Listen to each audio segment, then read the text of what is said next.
7, 6, 5, 4, 3, 2, 1.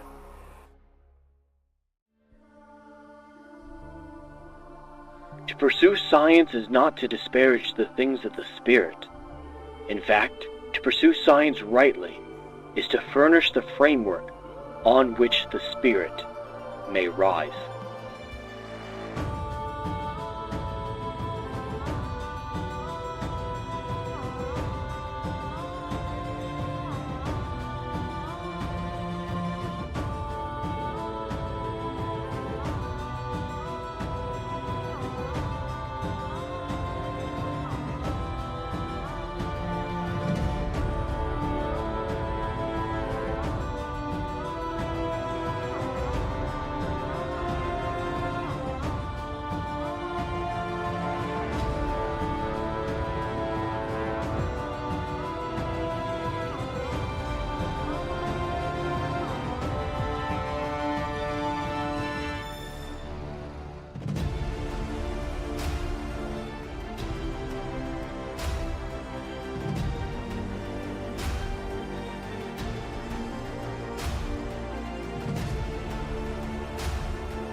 Welcome to the Endless Frontiers, your home for all things science, fiction, and science fiction. I'm your host, Jed Morgan, and welcome to episode 12 of the Write or Flight podcast. Whether or not you're watching on the YouTube side or the Kick side, welcome in. I hope you enjoyed the show. I already see Legatus Legionist, the bot and mod supreme, doing the Lord's work on both YouTube and Kick. Thank you for being here, my friend. Always helping out in the chats. It's greatly, greatly appreciated. Today is going to be a little bit of a science-heavy one. I seem to go back and forth whether or not it's a science-heavy show or a pop culture-heavy show, but we always try to get to the good meat discussions that apply to what I talk about on this channel. So definitely a lot of science today, and two topics, I believe, that are pop culture. So not completely divorced from the pop culture side, have to include it. Then, of course, the chat choose your own adventure segment will be at the end of the stream, where you, the chat, with a combination of dice rolls and super chats, will help me craft a short story. Just writing the outline for it, a fun little Mad Lib style segment. I hope you enjoy it. It's always a lot of fun. We come up with wild, wild stories together. And hail to Dr. Rachel, who just jumped in on the YouTube side. It's great to have you here. And speaking of Dr. Rachel, for those of you who don't know, that is my wife. And in the last week, her and I have started to notice something. My voice has gotten deeper. I don't know if it's a result of the sickness that I've been dealing with for the last month or so, or if it's just that kind of second puberty some guys get in their mid-20s where they get a little bit of a growth spurt, not a huge one, their voices start deepening up a little bit, or something like that. And so whatever the reason is, my voice has gotten a lot deeper, and I'm quite enjoying it. So this is not a modulation that you guys are hearing. I'm sure some people might think that, jumping in from the last week's Ride or Flight or the week before to this one, you're going to hear a little bit of a difference. I think it's kind of cool. I don't care if it's puberty or sickness. I just hope it doesn't go away, whatever the cause is. Legata says, will 13 be a horror-themed one or one of pure misfortune, unlucky? Not really any horror topics. There is a segment or a news discussion I want to have right before the Ride or Flight segment that could be construed as horror depending on the way you look at it, and the subject matter has definitely been used in horror films before, like the Cloverfield film. So that's the closest we're going to get. There's definitely going to be some misfortune, however. And it's not always great to see it. I don't wish misfortune on anybody, but we do have to talk about it when it happens, when it's related to the fields that we talk about on the Endless Frontiers. I hope everyone is doing well, though, on this Wednesday afternoon. I know the Writer Flight is usually on Mondays. I had to push it back because we had some people visiting, and I, was an entertaining host. We went out to Universal and had a good time. So that's unfortunately why I delayed it till today. I imagine that will, cause the viewership to be a little bit lower, and that's fine. It's absolutely to be expected, but I hope the people who do show up have a good time. Legatus, I found when one is sick, voice gets deeper. When one is in pain, it gets higher. That's true. So this might very well be connected to the sick, but I'm coming out of it. Usually, it has happened before when I get sick, my voice gets deeper, but that usually happens during the sickness, not at the tail end when I'm coming out of it. So I'm thinking it might be. I'm going to have to start measuring myself to see if I get any taller, but it probably related to the sick. I just hope it sticks around, whatever it is, because I'm a fan of it. I don't know if you guys are out there as well. Algrim the Strong on Roundtable suggested I start doing audiobooks. There is actually an audiobook up on my channel available for members. It's an audiobook version of the short story that's currently available on endlessfrontierbooks.com. So you can either go get the short story on the website for $1.99, or you can become a member on the YouTube side and get access to the audiobook version. It doesn't have this deep voice. It has, the voice I've had for most of my adult life. So it's slightly different. But if you're interested in that, absolutely go check that out. I'm going to do more voice acting, though, in some of the other projects that I work on, because I was always self-conscious about my voice before. I thought it was high-pitched, so I didn't do as much. I relied on Fear the Beardo for a lot of those roles. Now, I can do some of them, I think, for as long as it lasts. I'm going to take advantage of this for as long as it lasts. Looks like we still have people cycling in, but we can jump into the first topic of the Writer Flight podcast. It's the obligatory one, the one we talk about every single week just to get things going, just a little bit of a warm-up. We're, of course, talking about the Artemis 2 launch that is coming up in the very near future. Launch controllers have arrived at their consoles at NASA's Kennedy Space Center to begin the second wet dress rehearsal for Artemis 2. So they went through the first dress rehearsal at the end of January, I believe it was. They fueled everything up, and then on a scheduled date, they ran through the steps, doing the countdown, checking every piece of instrumentation to make sure everything was working. Turns out there was a leak in one of the tanks that they had to repair, and they're extending the time of the countdown to give them more time for troubleshooting. And that wet dress rehearsal with igniting the fuel and testing every aspect of it will be happening tomorrow.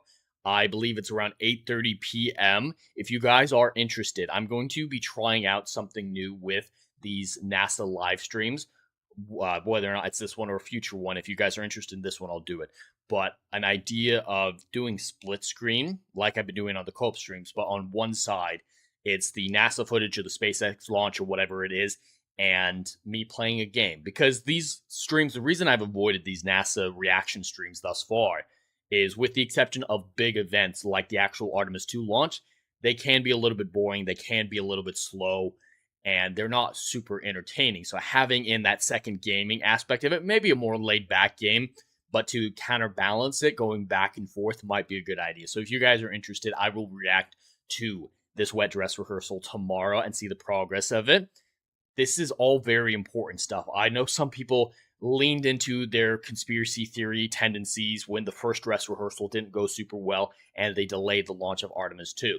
We don't want a repeat of Apollo 1 where 3 astronauts tragically lost their lives. So these tests are essential to preventing that from happening. Safety checks aren't just performative. They're essential to maintaining the lives of these astronauts. We don't want a repeat of Apollo 13 as well, even though that one was an accident that happened much later into the launch than Apollo 1's. We want to make sure these astronauts are able to get into orbit, go out to the moon, and come back completely safely. So even if they have to do a few more dress rehearsals, it's completely normal. It's a great thing, in fact, in my opinion. But when this dress rehearsal finishes up, probably the next day or two, we'll hear what the launch date of Apollo or of Artemis 2 will be if it goes well. We still have all these dates planned for March. They did say the earliest we would see it is March because it's already after those available windows in February. So if it goes well, I'm guessing probably around the 8th. They like to do it on the weekend for some reason, so depending on weather, of course. But if the wet dress rehearsal goes well, I'm expecting March 8th or 9th. If it's not one of those, or if it goes poorly, it will be in April. So we're getting closer. Let's hope this dress rehearsal goes well, though, because I am looking forward to Artemis 2 launching. It is time for humanity to go back to space. There isn't a whole lot of need to until now, but now we have the technology to stay. And this is the first step in building moon bases and the first step into colonizing Mars as well. So I hope they do it safely. I hope they do it efficiently, but it's coming, and I can't be more excited for it.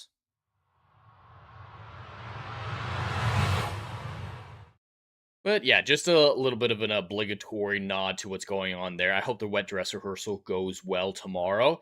And yeah, are you guys interested in seeing me react to that stream, adding in a little bit of a gaming element just to counterbalance it?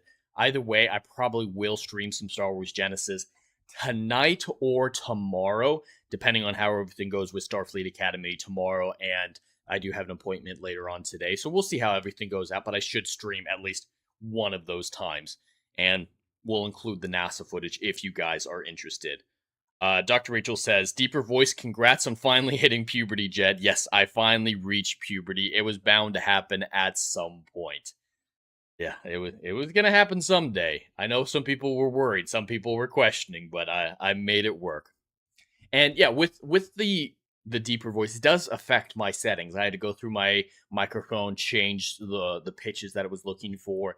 The noise gate even changes with the pitches it's looking for and the decibel count it's looking for. So please absolutely let me know, chat, if there are any issues with the audio or visual quality as well. If my voice is clipping, if there's too much background noise, whatever it is, please absolutely let me know. It might be too loud or too soft. I want to give you guys the best experience that I can with this podcast. And I want this to be a relaxing stream. I know I talk about some complicated subjects sometimes, especially when it dives into science, but I still want these to be relaxing and enjoyable streams for everybody out there, because that's how I look at it. I don't know a whole lot of people in my personal lives who enjoy these scientific discussions and, to a certain extent, the type of pop culture discussions that I lean into on this stream. So this is very cathartic for me. It's very nice to just get my thoughts out, articulate them. I'm one of those people who I'm not quite sure I've had an opinion, or I'm certain in my opinion until I articulate it. That's when I'm like, all right, it all starts lining up, and this connects to that, that connects to that. I'm very much a verbal thinker, if that makes any sense.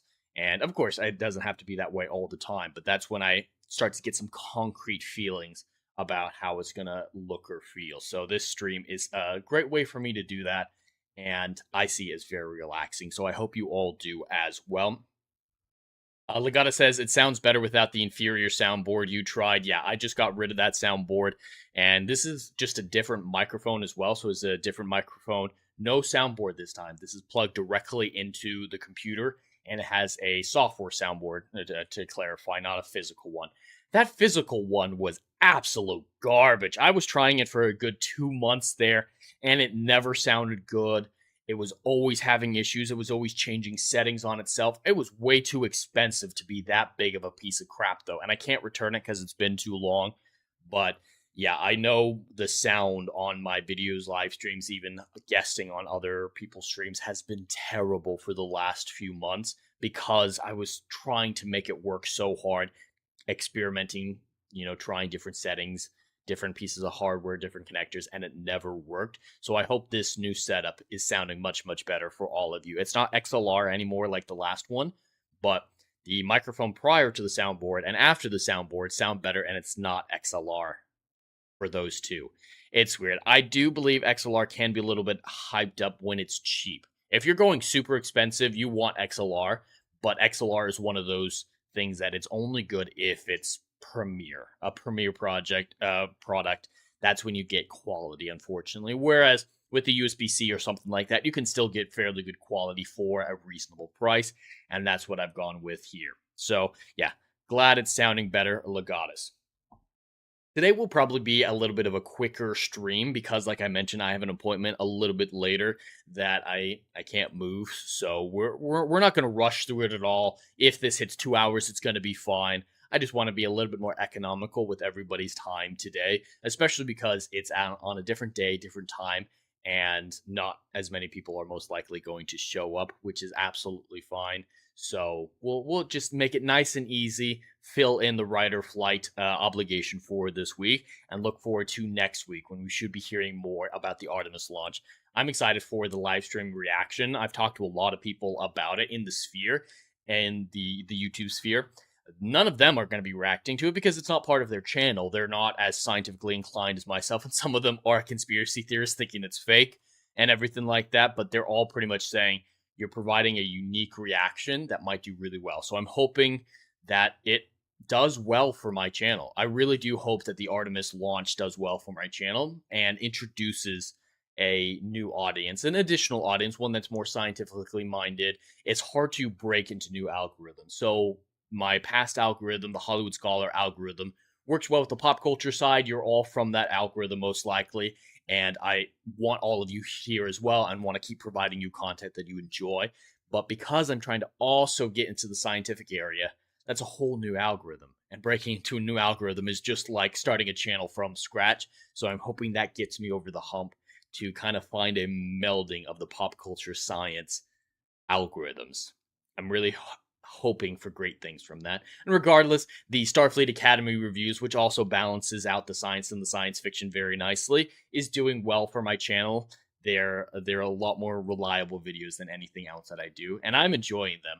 The Starfleet Academy stuff is terrible, but I love reviewing stuff, and Saturday Night Drive-In is the only way that I've been reviewing things for the last year or two because of how much of a break I took from Hollywood Scholar when this channel was that.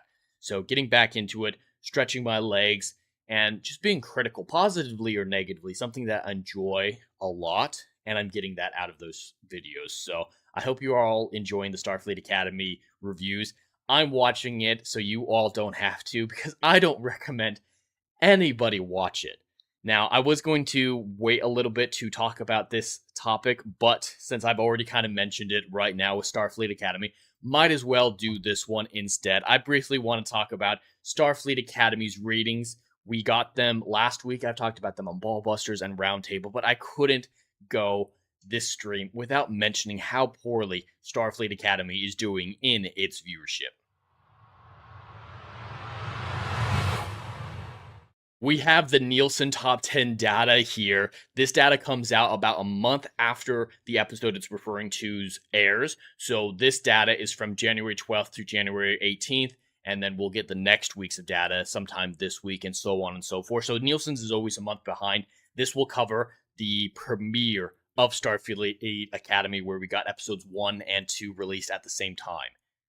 It's glorious how bad this is. I do have to, as the disclaimer mentioned, I think this million minutes watched metric that Nielsen's use is a garbage metric, and it includes all the episodes from a show into these metrics. So you can see, before I scroll down too much, you can see Stranger Things right there is at 1.9 billion minutes watched over that week at the end of January, which is phenomenal. The season finale had just come out a couple weeks before, and even with the controversy of that final episode, there are still people watching Stranger Things. And if you note next to that, it says 42 episodes. So that Stranger Things at 1.9 billion minutes watched is how many minutes people have watched all 5 seasons of the show.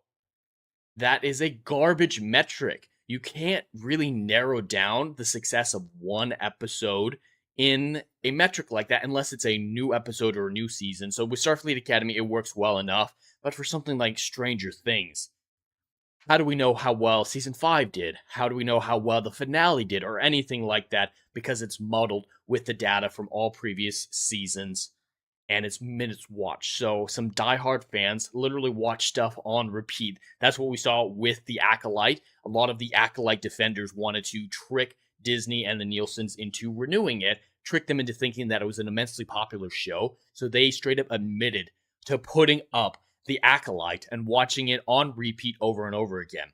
That would affect the Nielsens.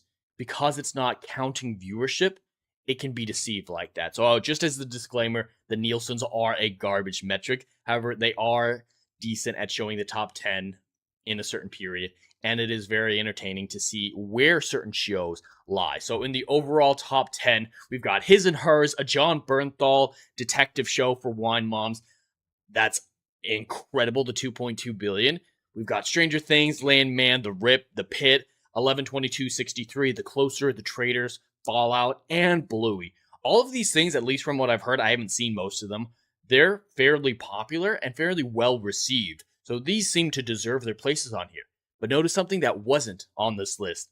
Starfleet Academy did not break into the top 10 of Nelson's when it premiered with 2 episodes, because that 2 episodes, both those episodes together count towards those million minutes viewed. So they're, with releasing 2 episodes, they're twice as likely to get into this top 10, and they couldn't even achieve that. But that's just the overall. Maybe maybe it's in the originals. In the originals, we have most of the same shows. Tell Me Lies, Agatha Christie's Seven Dials, and Runaways are in here as well now. Still, no Starfleet Academy, and we know that it at least made less than 343 million minutes watched. This is an utter disaster for Starfleet Academy. It's hilarious that this is happening. The stands are acting like it's incredible. The studio is rolling out veteran actors like the actress who played Janeway in Voyager to defend the show, saying anyone who criticizes it should be thrown in the brig. They're doing everything they can to act like it's just a couple haters and that it's actually a very popular show, but the data doesn't lie. The numbers don't lie. The show is not popular. It is a financial disaster for Paramount. $100 million at least down the drain. Season 2 is already confirmed. We know that's probably going to happen. They ordered an episode count. Unless this is really way worse than even I think it is, we're going to get season 2 probably next year. But after that, there's no way it's going to be renewed for any more episodes. This show and this franchise, unfortunately, are over. It's time for new management. It's time for Star Trek to sit on the shelf, to let it breathe, to let people want it to come back. For right now, nobody wants to see more of what Alex Kurtzman has to offer for Star Trek.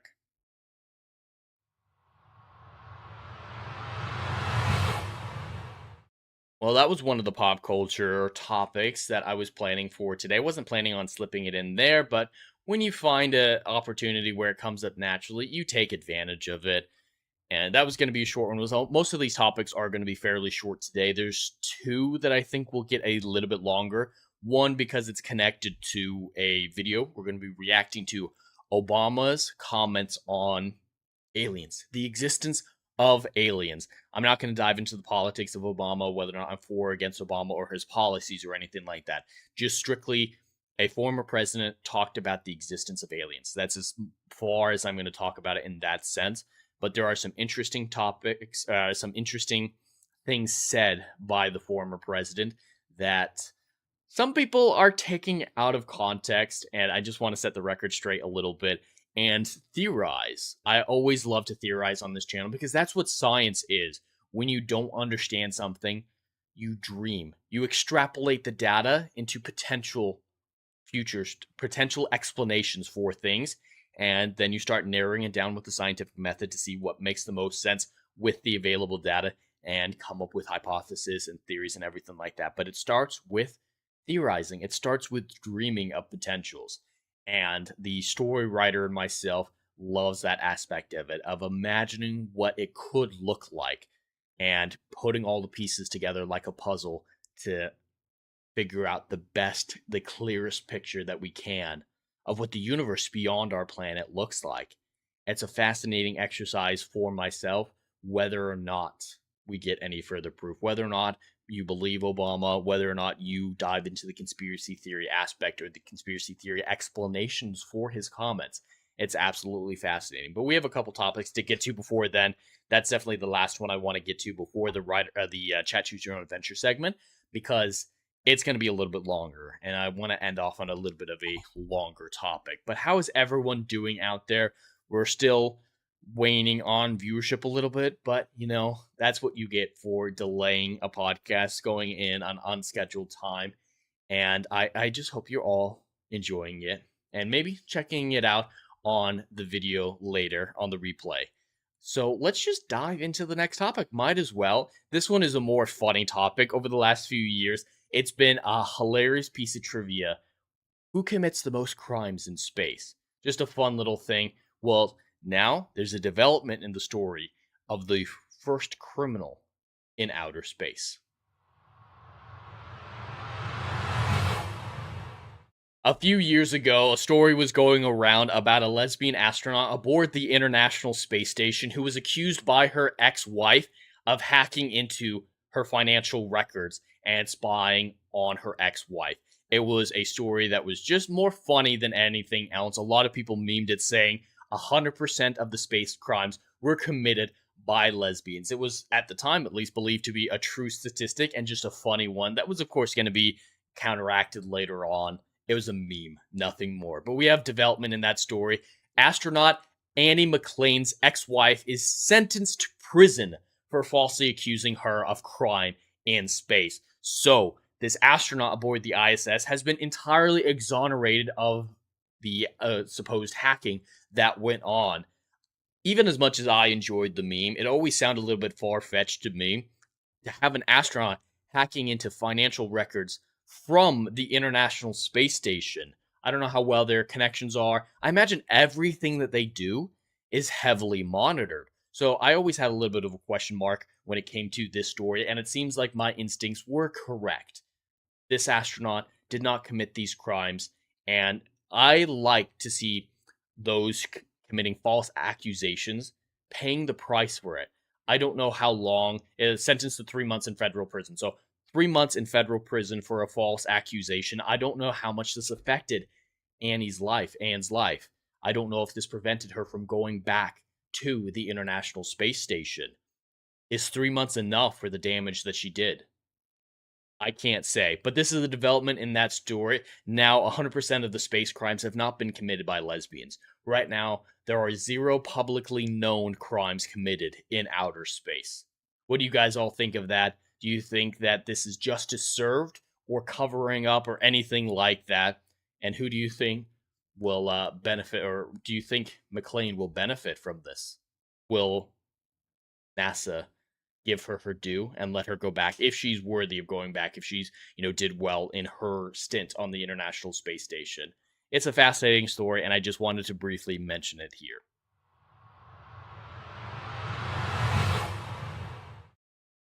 I've fallen into that meme. I've mentioned it a few times. I thought it was hilarious. It was just a statistic, and it's not true anymore, though. So the meme is dead, but at least I believe justice has been served.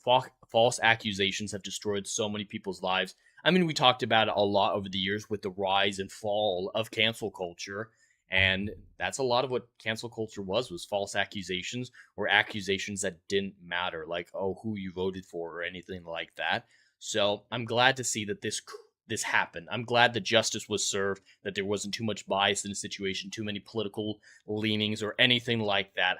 It sounds like justice has been served. Dash says false accusations should be punished at least as heavily as the alleged crime.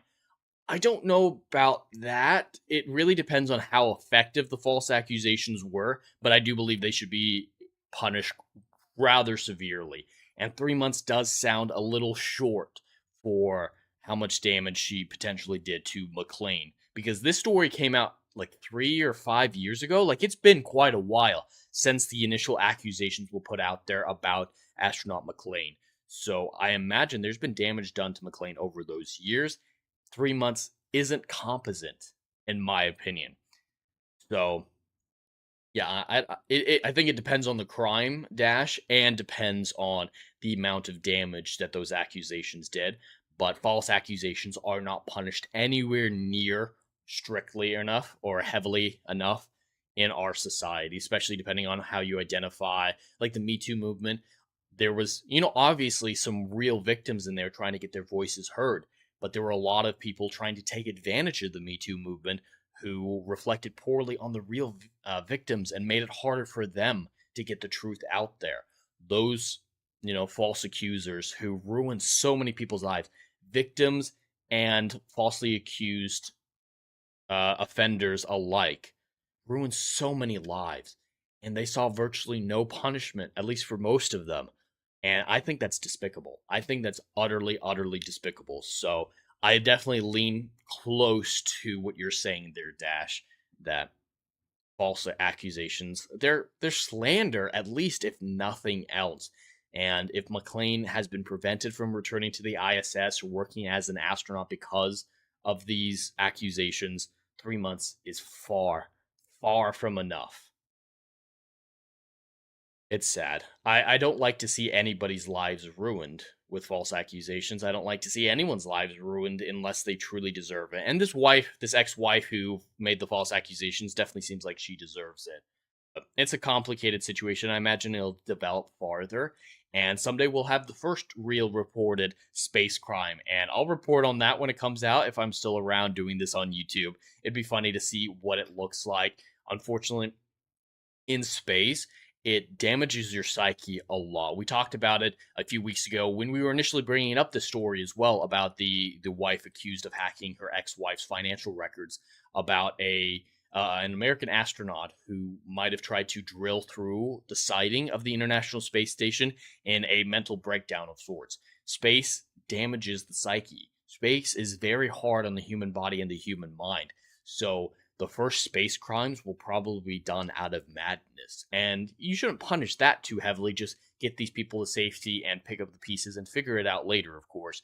But the first reported space crimes, I think, will probably be in that vein where the perpetrator is as much a victim as anything else and not truly to blame. Still should, contain them, get them out of the situation that they're in. But, it's hard to blame someone in a situation like that when you're under so much stress and have literal mental breakdowns. A mental breakdown is nothing to scoff at. So if it goes that way, it'll be tragic.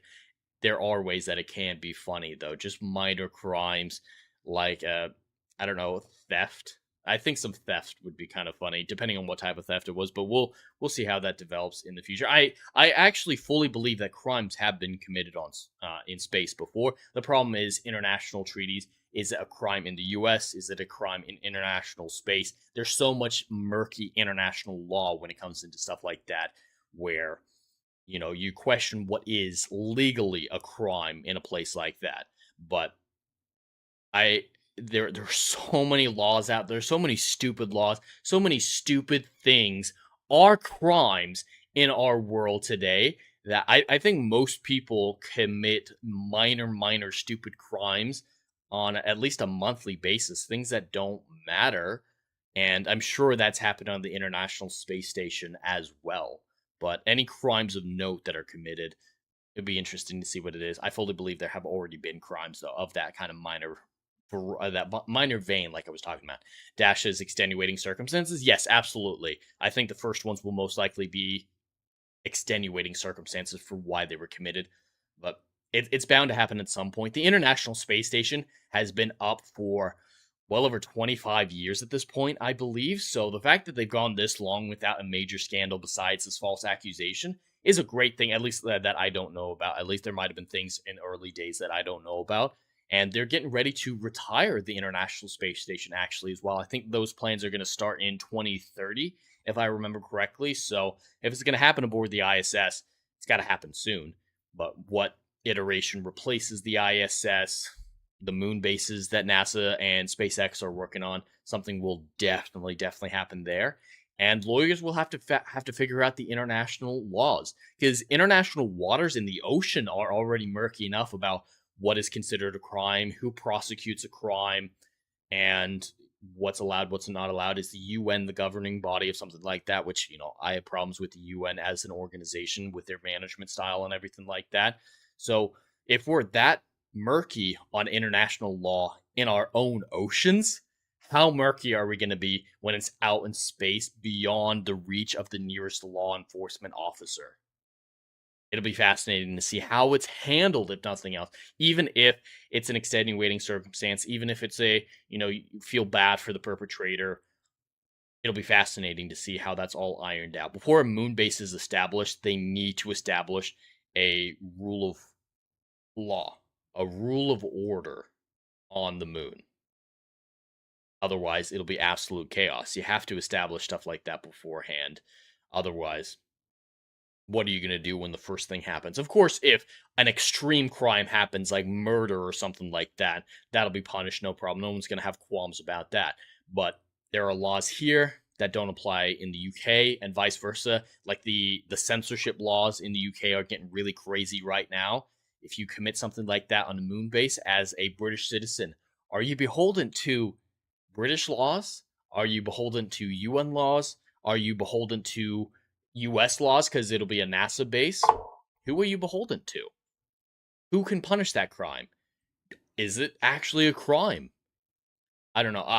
It'll be fascinating. I am fascinated by the law. As a kid, I wanted to be a lawyer for a brief stint in time before I found out how boring it was. I just, watched law dramas and stuff like that, like A Few Good Men, and got fascinated by the debate aspect of it. But there's a lot of other aspects that disenfranchised me with the idea as a kid. But I'm still fascinated by the law, how it works, and to see an international committee or something like that come up with the guiding principles, the guiding laws for space, how you handle yourself in space with all these other nations is going to be fascinating. I'd watch that. I'd follow that very closely, and it's got to happen at some point. I'm surprised it hasn't happened to a large degree. I know there are laws governing the ISS rules that have been agreed upon there, but how much farther will it go? Dash says, in space, nobody can hear you plead the fifth. That's true. And does the fifth apply to a moon base if you're not a U.S. citizen, or even if you are a U.S. citizen? It's that type of stuff that I find absolutely fascinating. Space is the Wild West. Yeah, that is an apt comparison. That's why I love calling space the final frontier or the endless frontier, just frontier, because there are so many parallels between westerns and space. That's why space western is a genre, because of how similar that they are. And I'd like to think of it as an endless frontier beyond just the final frontier in Star Trek or whatnot, because it's so vast that we'll never find the edges of it. And it is partially inspired by that quote that I put at the beginning of the Writer Flight podcast from that 1940s scientist, where he talks about science being the final frontier. Science as a whole, we're always going to find new things to discover. There's always new bounds to push and stuff like that. He gave that in a letter to the president of the United States after World War II, because there was a lot of technological advancement in the world wars as we were trying to develop war technology and stuff like that. But after the wars, there was a decline in interest in science. There was a decline in funding. So this paper to the president was trying to reignite funding and interest in science, and he called it the endless frontier. And I find that very much apt to science and space in general. But that little tangent aside, it's always going to be a little bit chaotic in space. It's always going to be immensely dangerous in space, and laws will always be murky in space, in my opinion. So space is the way for the new cowboys, the new outlaws to rise. Growing up, I read so many Louis L'Amour books and Western books. I didn't watch as many Western movies, though. I was more interested in the literature side of things, and I was fascinated with the philosophy of the West, the lifestyle of the West. And I believe that interest has evolved into space, because that's, the future of that lifestyle, of that mindset, of that chaos, of that, the justice is only as good as your right arm, is going to perpetuate into space. And I find that fascinating. I don't think I'm going to live to see mass space exploration. I do believe we're going to reach the moon in the next decade or so, but I don't believe I'll necessarily get a chance to go out into deep space or anything like that. I would love to. So this type of frontier aspect to space is still a long ways away beyond my lifetime. I still like to fantasize about the idea of living that type of life in space. Just go with the libertarian non-aggression principle. Non-aggression principle is a great place to start. Like I said, in an extreme case like murder, of course, laws are going to be enforced with that. People are going to be punished for something like that. Aggression, assault, domestic abuse, stuff like that. Aggression is where everything's going to be simple and straightforward in the execution of laws, of the enforcement of laws. But when you get beyond that is when things get a little bit murky. And I don't like to dive into my personal politics too much in this stream, but I will say that the older I get, the more libertarian I get. We'll say it that way, where I just want less people telling me what to do. So I wouldn't mind a future, a space society that focuses on that principle, the non-aggression principle, as the guiding principle. I think that's a great place to start, at least.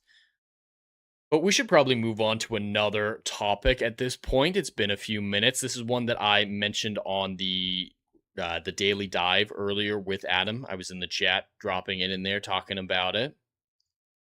But let me pull it up here. Apologize, just people trying to get my attention for the appointment later on. But we have the story about PlayStation and what it holds for its players in the future. Sony patent to shrink size of 100 gigabyte AAA games to only 100 megabytes by streaming assets.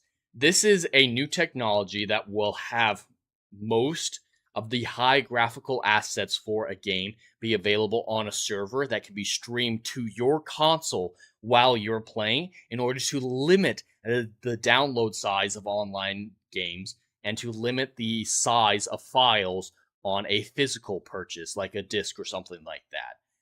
I am incredibly conflicted when it comes to the idea of this patent. This is technology that should absolutely be explored. It's kind of fascinating and would be great for PCs. If this were a optional way of playing a game on Steam, for example, I'd be all for this. This would be a great idea to allow people with less optimized PCs, you can't afford a juggernaut PC or something like that, you'll still be able to play these high graphical AAA games. In that sense, something like this would be incredible. But Sony, its PlayStation 5s and the future PlayStation 6 are more than capable of handling the new games. That's kind of the whole point. So there's not a hardware need for something like this. And will it be optional? This is just a patent at this point. Sony hasn't really talked about their plans of implementing this patent. However, if they make it mandatory or certain games require this or anything like this, I will not be happy. I hate a game that requires an internet connection, especially for single-player games. If a game requires an internet connection to play, that immediately turns me off from wanting to get the game. This will not really be playable. They say in this article, they do mention that some games will be playable in a limited capacity without an internet connection. But for some of these larger ones, you're never going to be able to get away with that. So you're going to have to be connected to the internet all the time to play your game, and physical media will be pointless.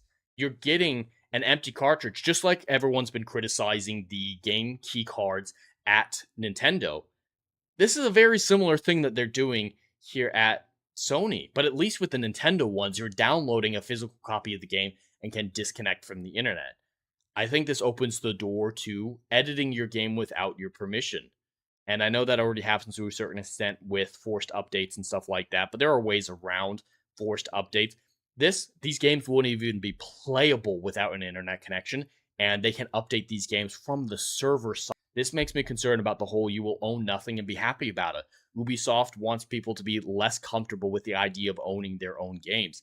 This feels like the next logical step in that, and that is not a direction that I want to go down. And if it's just used as an optional cloud gameplay type thing, which they already had with PlayStation Now, that's totally fine. Absolutely, as an alternative, if you just want to do this, great.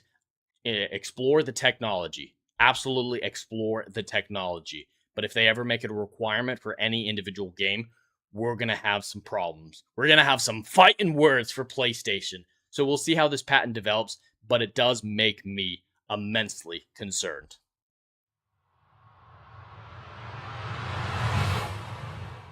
All right, everything's looking fine on my side, but YouTube is letting me know that there is a issue with the stream. Did you guys get disconnected at all from that? My YouTube studio saying there's a problem, but OBS isn't saying that there's a problem, and I'm not seeing any problems anywhere else. It looks like you guys are still chatting, so please absolutely just let me know if you guys are having technical difficulties, if I can just ignore YouTube Studios, because there are times where you just need to ignore the YouTube Studio with some of the error messages it plays. But yeah, just let me know how that's looking for all of you guys. It was kind of a weird pop-up. That's why I kind of took a pause in the middle of my spiel there for that, because YouTube Studio was freaking out. You didn't notice anything, Dash? Great. I'm glad nothing went down. YouTube has issues. It's the best option out there, but it absolutely has issues that screw with you constantly. So I'm glad you didn't notice. Dash says the physical media is vestigial. How can they patent pointless local media? Yeah, that's the thing too. PlayStation, the disk drives are becoming optional. They're external disk drives that they're adding into like the PlayStation 5 Pro. I imagine that's going to be the norm for PlayStation 6s, and they were just, experimenting with the idea of not including a disk drive. I think that is the way they want to go forward. So this isn't about limiting size on physical media like the game keys were about with Nintendo. It doesn't make a whole lot of sense. There's large enough hard drives on PlayStation 5 to be able to download multiple games from your PlayStation Store. And that's what they're saying this patent is trying to solve. But that's not a problem.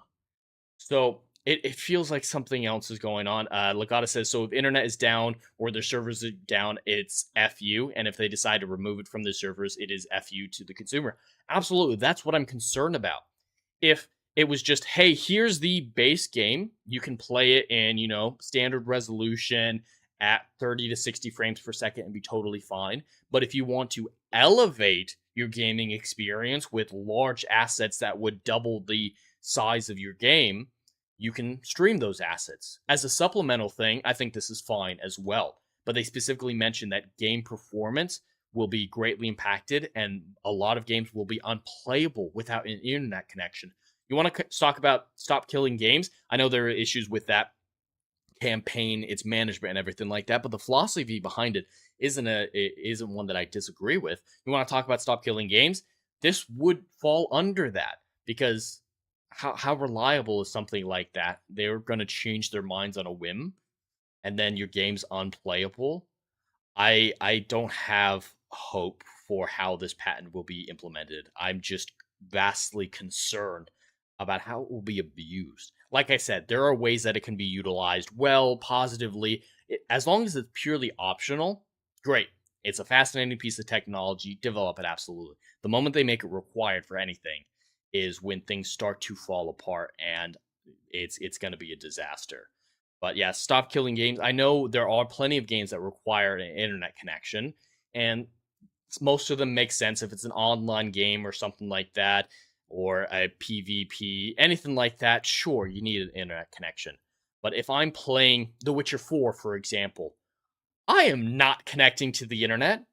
It's a single-player RPG. Go fuck yourself. So any game that requires an internet connection, I start to get pissed off at. But that's just me. I know that's the boomer in me, as some would say. I'm the oldest young person you guys will probably ever meet. I'm not talking about intelligence because I'm an idiot. Of course, I'm an idiot. I have to say that. But I like older music. I think about things in older ways, and there are just sometimes where I feel like the old man on in a rocking chair on my porch yelling at kids. And this is one of those times, like, let me have my game on my game. I want my game on my disc. Don't take it away from me. But yeah, I have some boomer tendencies, absolutely. It's more you'll own nothing and be happy game as a service. The box is just an mostly empty access point. Yeah, absolutely. The box is just getting physical media. It's just getting, something to display. It's not even physical media. It's just a display item, a collector's edition, and it's moronic. As Adam talks about, the promises of digital games was a good one at first. It's like, hey, we'll charge you less for games on a digital store than we will a physical store because we're not paying for the materials to manufacture the discs and the case and everything like that. And that's a great promise. If they had stuck to that, that would have been brilliant. But they lied. So even when Sony eventually comes out and says, hey, we're using this patent for this, or whatever it is, if it's a legitimate use of the technology, I'm not going to believe them because we've been lied to too much when it comes to developments in the gaming industry like that. And they're all straight up saying, we want games as a service. We want, you'll own nothing and be happy about it. That's the mentality of these big studios. That's why I just want to support indie developers. I have like 20 some odd games in my Steam wish list, and the majority of them are indies. Indie developers are finally getting to the point where their quality is good. Like 10 years ago, indies were very niche. They weren't always great quality. You had to forgive a lot, and they were jank and everything like that. So you tried to do your best for a lot of indies, but you still stuck with the AAAs. Now they can legitimately compete. And this isn't just talking about your larger indies. Like I would call Expedition 33 a large indie. It's still an indie, but it's a larger indie with the $10 million budget. Or something like Tail's Edge coming up that I highlighted on a previous Writer Flight. I think that's a $2 million budget now. But even sub-$1 million budget games are entirely playable and fun. I have some of those bookmarked, wishlisted for coming out this year. I'm looking forward to them. That's the way forward, is getting away from these AAA studios. Still support them if you want to, if they're in a franchise you like, or at least say positive things when they make good decisions. We don't want to blackpill on them. There are still AAA studios that I'm willing to give a chance to, but the majority of my focus is on indie going forward, because an indie studio wouldn't pull something like this and get away with it. These AAA developers are probably going to get away with it, at least for a few more years. Dash says all the gaming hardware concentrating in a server farm is more efficient in power and hardware, but you can be sure they won't make it cheaper. Absolutely, they won't make it cheaper. They'll never make anything cheaper. It's all just going to go up in price. They'll probably actually raise the price and be like, yeah, you're paying to that extra $20 to make it a $100 game to utilize our servers or something like that. Or you have to pay subscription service like the PlayStation Plus membership to play online games. There's probably going to be a separate subscription service or a more expensive version of the PlayStation Plus to stream these high quality assets. They're going to get more money out of you. And like I said, using these hardware servers is a good idea for PC, especially. But if it's optional, if it's supplemental to make something look even better, but it's still entirely playable, there are ways that this is a great idea, and it is more efficient, just like Dash said. But I don't trust them not to abuse it. And I don't want to live in a world where I can't trust people to be honest or not to abuse something. So yeah, this patent, I am going to follow this story closely. I'm not a huge PlayStation guy. I'm still on my PlayStation 4 that I only got a couple years ago, right before the PlayStation 5 came out, actually. And I'm happy with it. I'm much more of a PC gamer because I like to mod. I enjoy modding so much. I don't know why. It's just, I like to feel like I'm customizing the game to my taste. But, if I do get consoles, it's always going to be PlayStation. I'm not going to get an Xbox ever again. Probably going to get a Steam machine, but never going to get an Xbox. So, I'm going to follow it. But it doesn't affect me per se, but maybe in the end. NVIDIA is both the #1 hardware manufacturer and already #1 pushing their cloud gaming service. Dashes. Yeah, their cloud gaming services, I haven't heard great things about NVIDIA. They're way too focused on their AI development, even though it's losing them money. And like OpenAI lost $17 billion last year, and that's just going to continue. So NVIDIA is going to have to be very careful with how much money they spend on cloud gaming and AI. The cloud gaming, if it works, and people who don't have great PCs are able to use it, awesome. I think that is a great thing. I did some cloud gaming back in the day for PlayStation Now. I don't know if PlayStation Now is still a thing, but on my gaming laptop that I had right out of basic training, it was this little laptop that I got for a few $100, and it was actually phenomenal. I played Witcher 3 on there, and that was only a couple years after The Witcher 3 came out. I played Cyberpunk 2077 on there, Assassin's Creed Valhalla on there, that little laptop, and it managed it. It's quite a tank. I still have it, but it doesn't work so much anymore. It was quite an impressive little laptop running those new games. But on there, before I had a PlayStation, I used PlayStation Now to play a lot of PlayStation titles. That's how I played the God of War trilogy for the first time, the original Greek ones. And I believe I played Chains of Olympus as well, but I don't remember. And I played some other ones. I don't remember all the ones. I played quite a lot on PlayStation Now because it was like $10 a month to access their library at the time. And yeah, internet connection was an issue. They would stutter. There were sometimes issues with it. Like, I've talked about this before. The only time that I've straight up nearly raged at a video game, gone full Ryan Kittle, wanting to beat a controller against a desk or something like that, the only time I've gotten close to that was playing God of War 2 on PlayStation Now on that laptop with the final fight with Zeus in that game. That quick time event to finish off Zeus in that fight just wasn't working. I don't know if it was an internet issue. I don't know if it was just me being a moron or something like that. But that quick time event had me ready to punch a hole in a wall. I'm not prone to violence like that, but that's the closest I feel like I've ever gotten. And that might have been because of PlayStation Now. But yeah, cloud gaming as a service, I've used it. I think it's a great idea as a tertiary service. But if you focus on it and it becomes the core of your business model, it's going to start being a problem. Imagine if Steam did that. If Steam's like, yeah, you don't own any of your games, you're just streaming them from us. Steam would fall apart.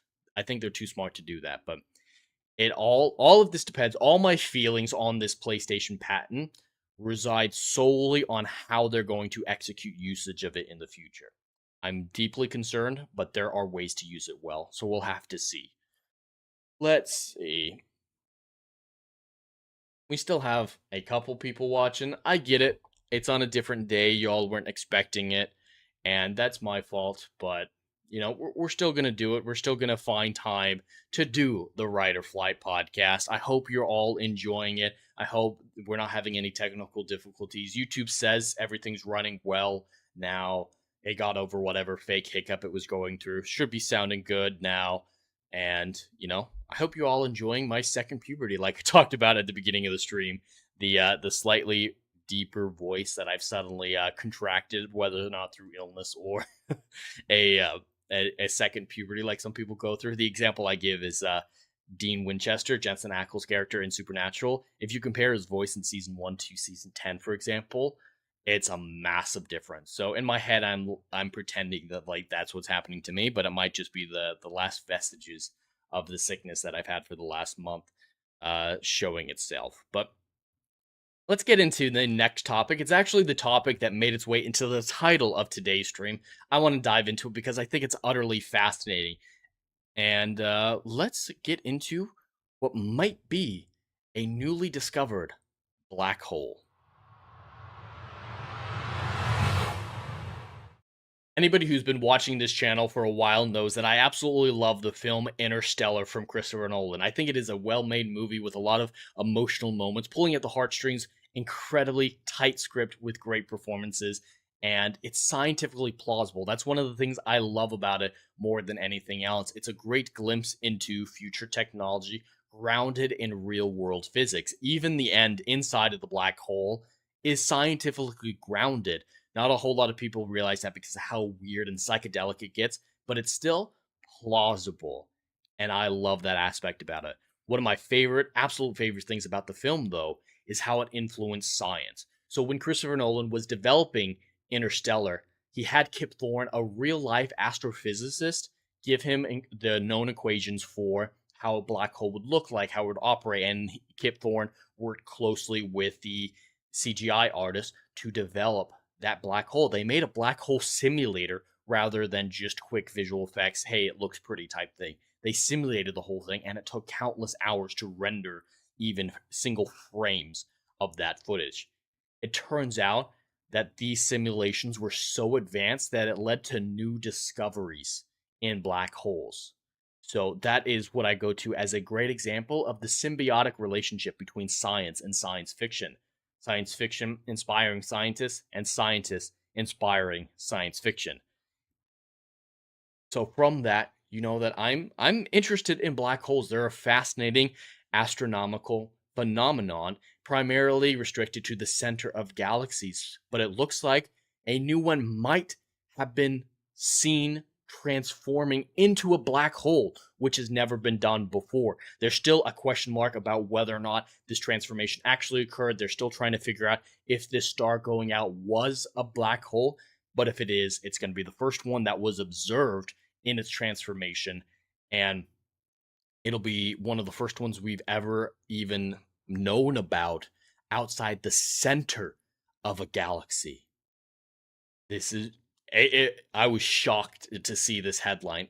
As a disclaimer, none of this is proven yet. This is just scientific papers saying, hey, we think it might be this way, so we're going to investigate further. Diving into it, a star suddenly brightened, then faded into darkness. Astronomers say it might have turned into a black hole. If confirmed, this disappearing act might provide the closest and best observational evidence for the birth of a black hole. So, this star was one that's been recorded for centuries at this point out in the Andromeda galaxy. So, it is far from us.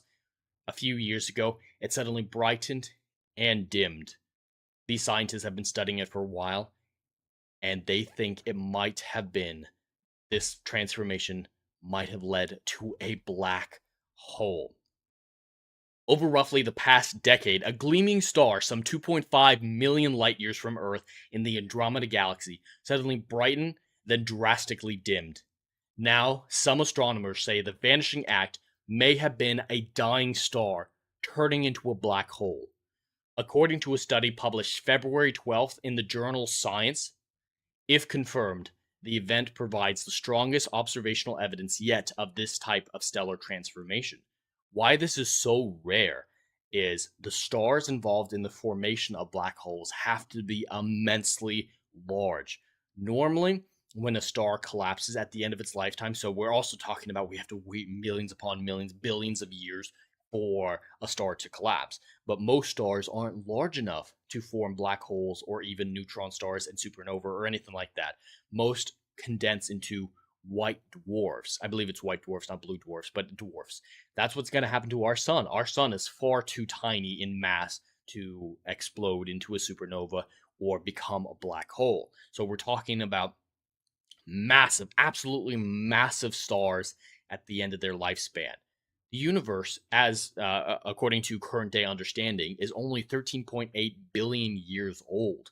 It takes these stars several billion years to get to the age of dying. And then we have to count for light delay, giving enough time for that light from the black hole's creation to reach us. And then, of course, the absence of the light once the transformation is complete to reach us. That takes so much time that if this is true, this might be the only event of a black hole formation that mankind has ever seen and may ever see, depending on the lifespan of our species. This is not even a once in a lifetime phenomena is true. This is a once in a species phenomena if true. It used to be one of the brightest stars in the Andromeda galaxy, says study co-author Kingsleila D. I apologize if I mispronounced that, an astronomer at Columbia University. Today, it is nowhere to be seen, even with the most sensitive of telescopes. So, it was shocking when one of already the brightest stars in the Andromeda galaxy brightened up even a little bit more and then faded away till most telescopes can't even see it. But with the new James Webb Space Telescope, well, I say new, it's recent in astronomy terms, but it's been around for a few years at this point. With that telescope, we're able to see it still, thanks to the infrared readings of the James Webb. I got goosebumps when I saw it disappearing into darkness, details Lee. The star has grown so dim that the James Webb Space Telescope can barely see it with infrared light. So only with the James Webb itself, really, and other telescopes like it, are we able to see the last vestiges of its infrared light. There are some theories into alternate explanations that this article goes into, but it's incredibly unlikely to be anything other than stellar death because of how low the infrared light got. If something got in the way, or if there's a filtering like dust particles, that's one theory we're going to get into in a moment, you'd still be able to see a lot of infrared light. But we don't. We barely see in infrared. I lend myself to the theory that it is at least stellar death. Most likely a black hole. Leading theories of stellar death suggest that when a star about 8 or more times as massive as our sun runs out of nuclear fuel in its core, it collapses under its own weight. This creates a dense neutron star that can blast away the star's outer shell in a fiery supernova explosion. So yeah, this is what's going to happen to the majority of stars. The sun is actually relatively small in astronomical terms. It's much smaller than the average star we see out there, and stars around 8 or more times the size of our sun will neutron and supernova. That's the majority of stellar deaths that will be observed in the universe, the ones that we're able to see in our galaxy and beyond. We've still only seen a few supernova because of how rare how long it takes for stellar deaths to occur. Computer simulations hint that this star in the Andromeda Galaxy was initially about 13 times the mass of the sun, so it's more than large enough to supernova. However, it hasn't gotten brighter again. So the brightening aspect of it that we were talking about, where it initially got even brighter than it was, could lend itself to neutron star, but it didn't explode. So it probably didn't supernova, but it was at least big enough to supernova. It is a little small to black hole if that 13 times the mass of the sun is correct, but it's still within the realm of possibility. Not everyone is entirely convinced by this new study's conclusion. Emma Bazor, an astronomer at Liverpool, who was not involved in the work, tells Science that while the research changes the entire picture of stellar evolution, the study authors could have witnessed something other than a failed supernova.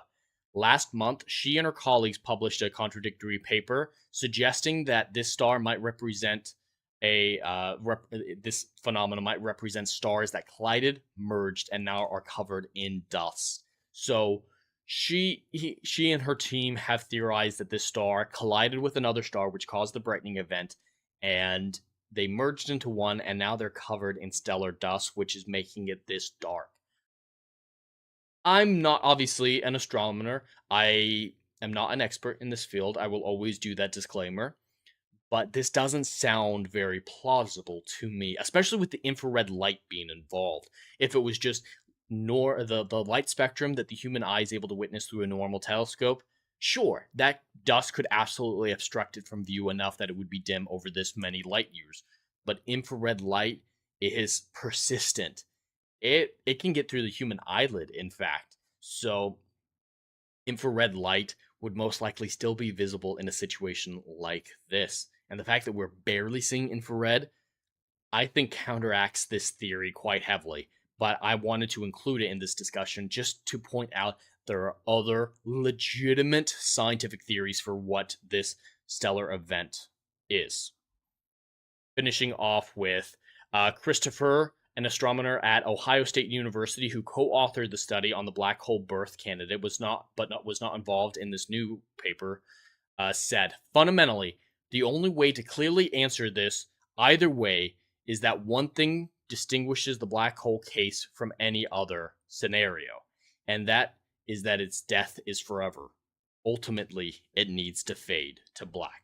So his point there is that last bit of infrared light that we're able to see needs to fade away and not come back. If that happens, that's fairly definitive proof that we witnessed the birth of a black hole, the death of a star, and transformation into a black hole. If that infrared light remains or grows back into some other form of light, then we know it's not a black hole. So we're still questioning it.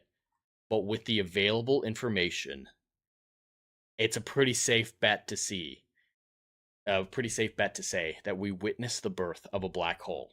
And I think that's utterly, utterly fascinating.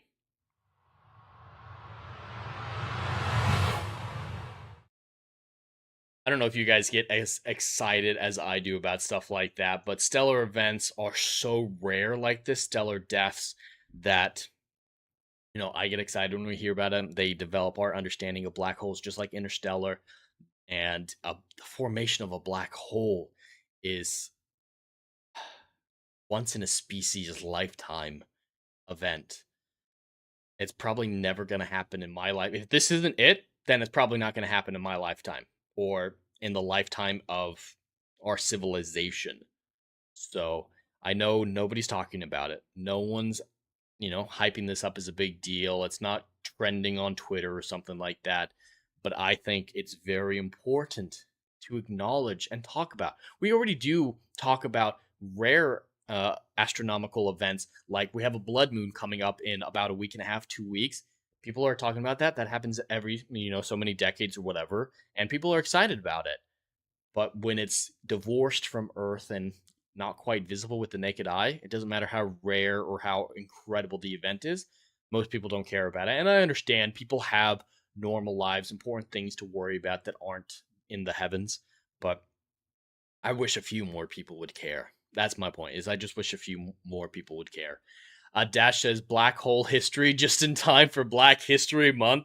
I think that's hilarious. So if this turns out to be an actual black hole, I think I'm going to start calling this Black Hole Month rather than Black History Month. I'm going to get destroyed for it and called all sorts of names, but I think that would be absolutely hilarious that it happened on Black History Month. What are the odds of that? This once in a civilization event falls on Black History Month. I love it. I absolutely love it. Thank you for pointing that out, Dash. That is great. Does anyone else in the chat care about this? Anyone else hope it's a black hole? What are your guys' thoughts on it? Just in general, do you think it's a sound argument to say it's a black hole, or did the merging of the stars sound at least credible to you? Because it's of course a scientific study. There's facts, there's theories, there's legitimate research put into something like that, but it doesn't have the same strength of foundation, in my opinion. Stars merging and then dust covering them, it feels far-fetched, in my humble opinion. There are probably other explanations as well that could entirely legitimately explain it, but the known types of stellar death don't usually darken like this. A neutron star, a white dwarf, something like that, you'd still be able to see light in other wavelengths than infrared. So the black hole seems most plausible. Yes, Dash, that's what I think. It is the most plausible. It is fascinating that it's not at the center of the galaxy, because Andromeda already has a black hole at the center of its galaxy. How will this affect Andromeda? Of course, this event happened millions of years ago, whatever it is, whether or not it's a black hole because of light delay. We're just seeing it now. But how does that affect Andromeda? Does it kind of turn the galaxy into a binary system where there's 2 points? A Berry center is what they call it, I think. I don't remember the exact terminology, but in the Alpha Centauri star system right next to ours, it actually has 3 stars, 2 stars that orbit each other very closely, and a third star that orbits them from a distance. And the Berry center, or whatever it's called, I'm close with that term, is the point in which the black hole, the 2 stars orbit, because they orbit each other, so there's a shared center of gravity that they orbit around. Would that happen with black holes in a galaxy? Would that disrupt the classic spiral view of a galaxy, the appearance of a galaxy? We do know that there's some incredible research I was seeing a couple months ago about I believe it was a brown dwarf, a dwarf galaxy that collided with another galaxy and is like this weird, awkward appendage to it, but still considered part of the whole galaxy now. I don't think that's ours. It might be our galaxy. I need to research that. There was a podcast about it on Cool Worlds with the incredible team that they have over there. But it looks something like that. Form a little pocket galaxy inside the larger galaxy. This is what I'm talking about. The theorizing is exciting to me. We can't know the answers to this, and even if this is a black hole, it will take millions of years from now to really see the effect of a new black hole on the orbital patterns of a galaxy as far away as Andromeda. So these questions that I'm asking are never going to be answered, but I still love theorizing them, taking the knowledge that I have, limited as it is about physics. I'm not a real scientist, limited as it is, to extrapolate what it could look like is absolutely fascinating to me. So I depending on its size, the mass of the black hole will probably determine whether or not it kind of looks like a pocket galaxy inside of Andromeda, or if it forms a kind of Berry center orbit with the two black holes orbiting each other and then the whole galaxy around it. Really, really fascinating.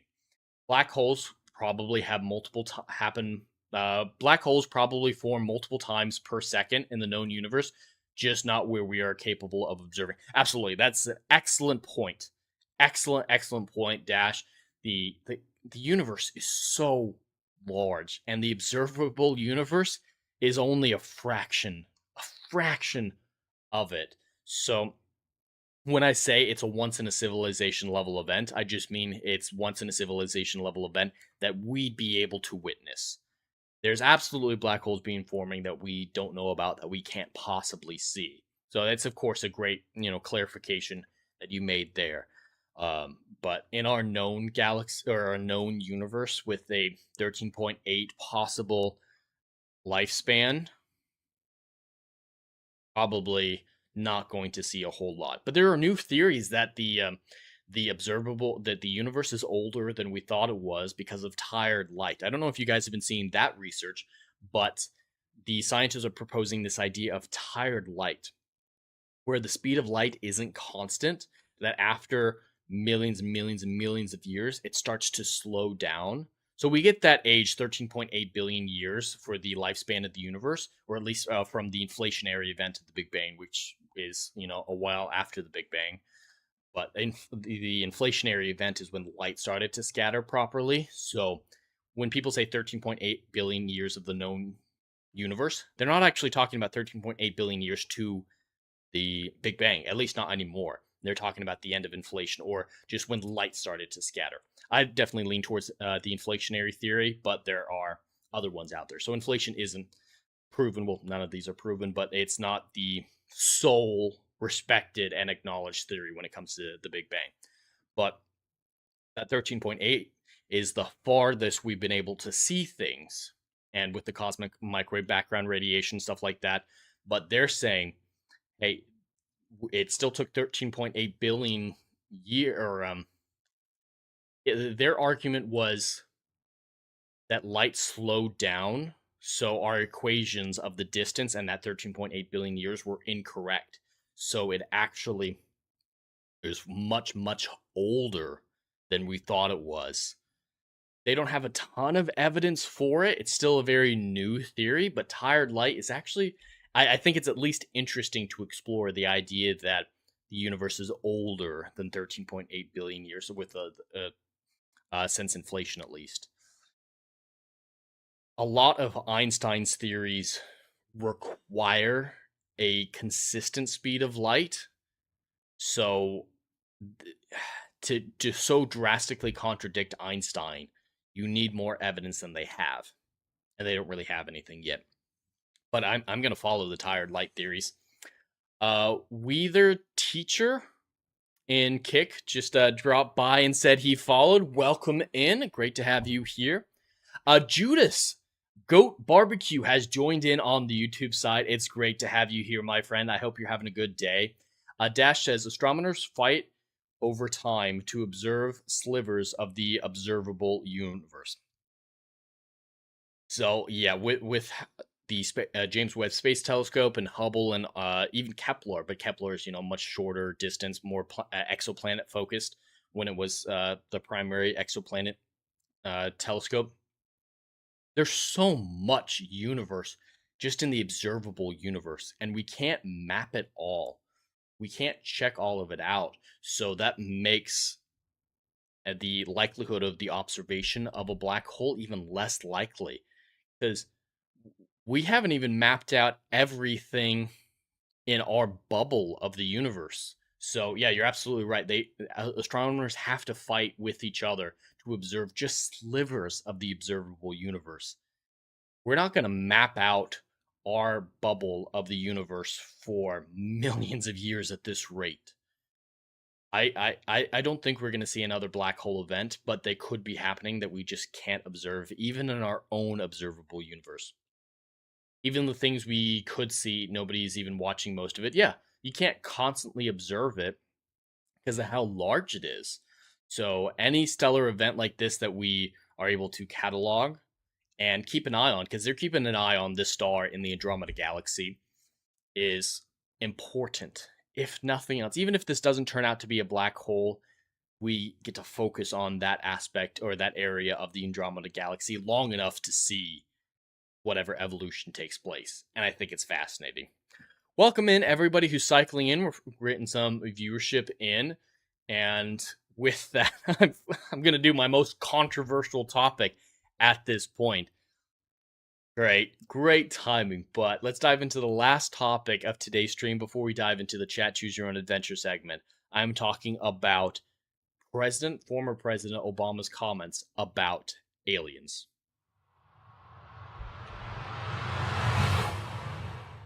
Excuse me for a moment real quick.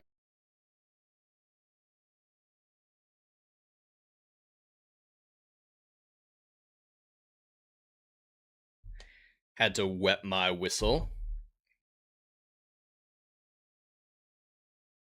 Former President Obama, in an interview with Brian Tyler Cohen, has talked about the existence of aliens.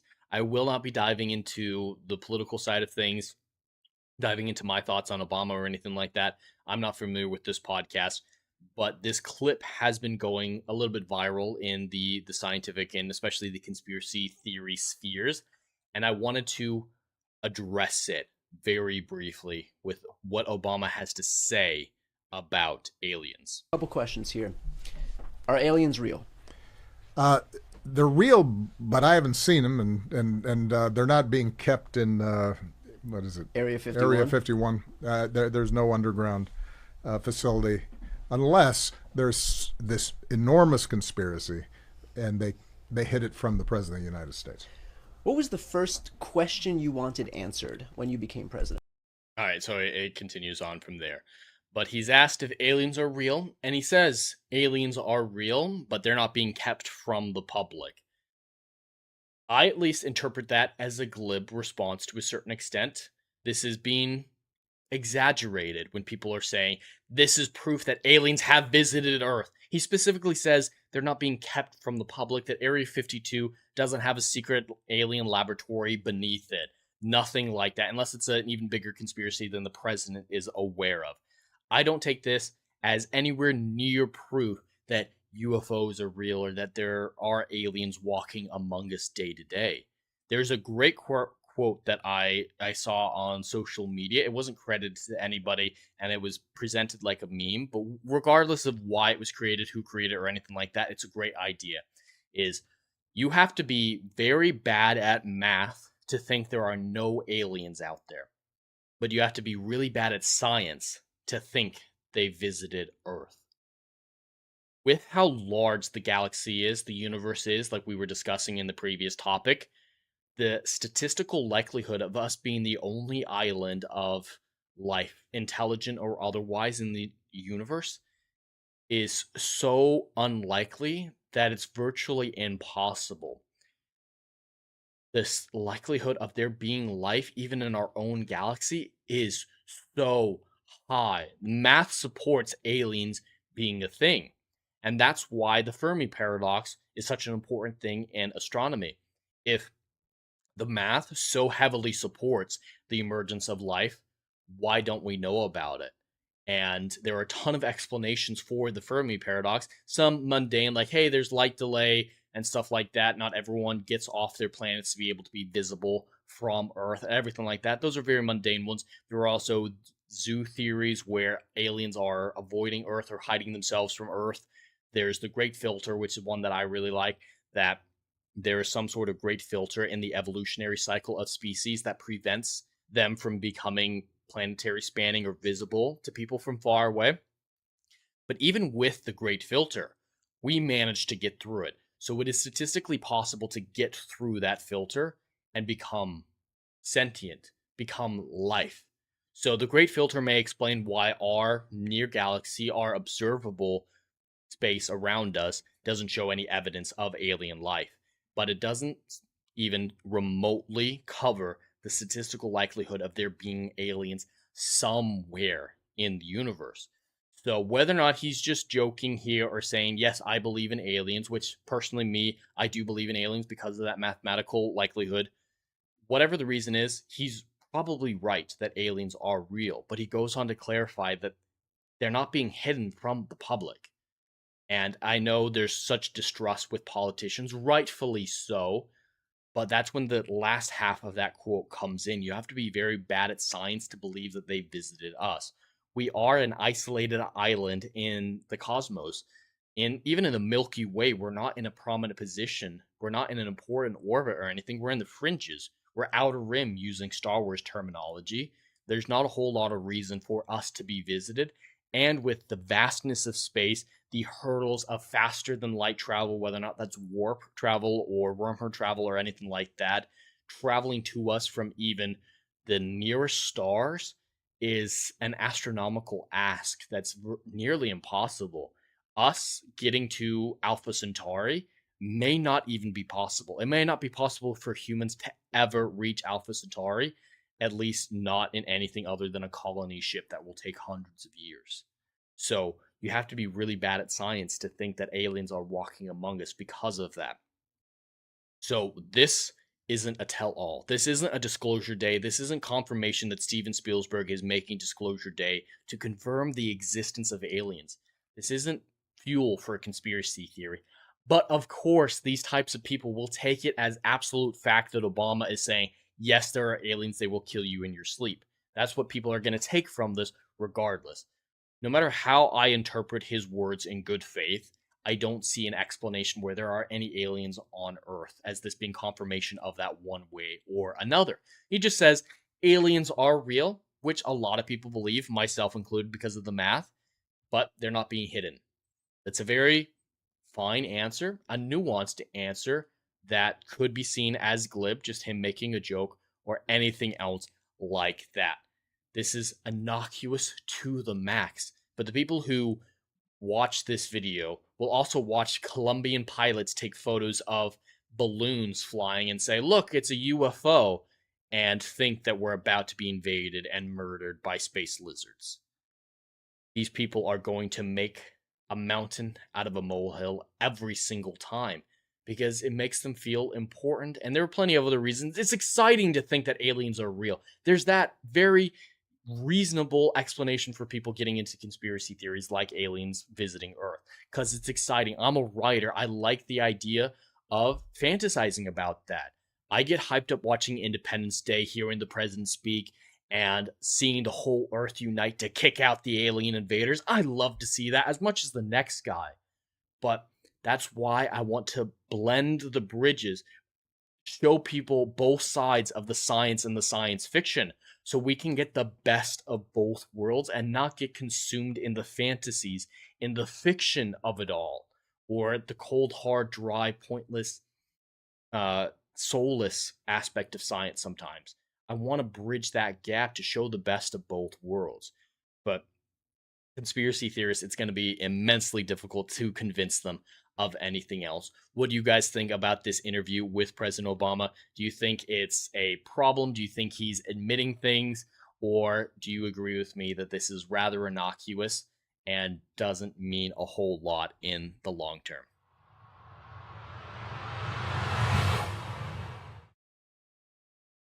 Dash says, the end-all and be-all of the extraterrestrial life debate is the Fermi paradox. Absolutely, that's why I brought it in. It's very important to acknowledge that. Judah says, I've often wondered if there may be some aliens that have no interest in looking for others, even if they could, so we would never know. Maybe our wanderlust to explore is rare. That's also an excellent point and a, not as often, but a talked about explanation to the Fermi paradox, that we don't understand the evolutionary drives of other species.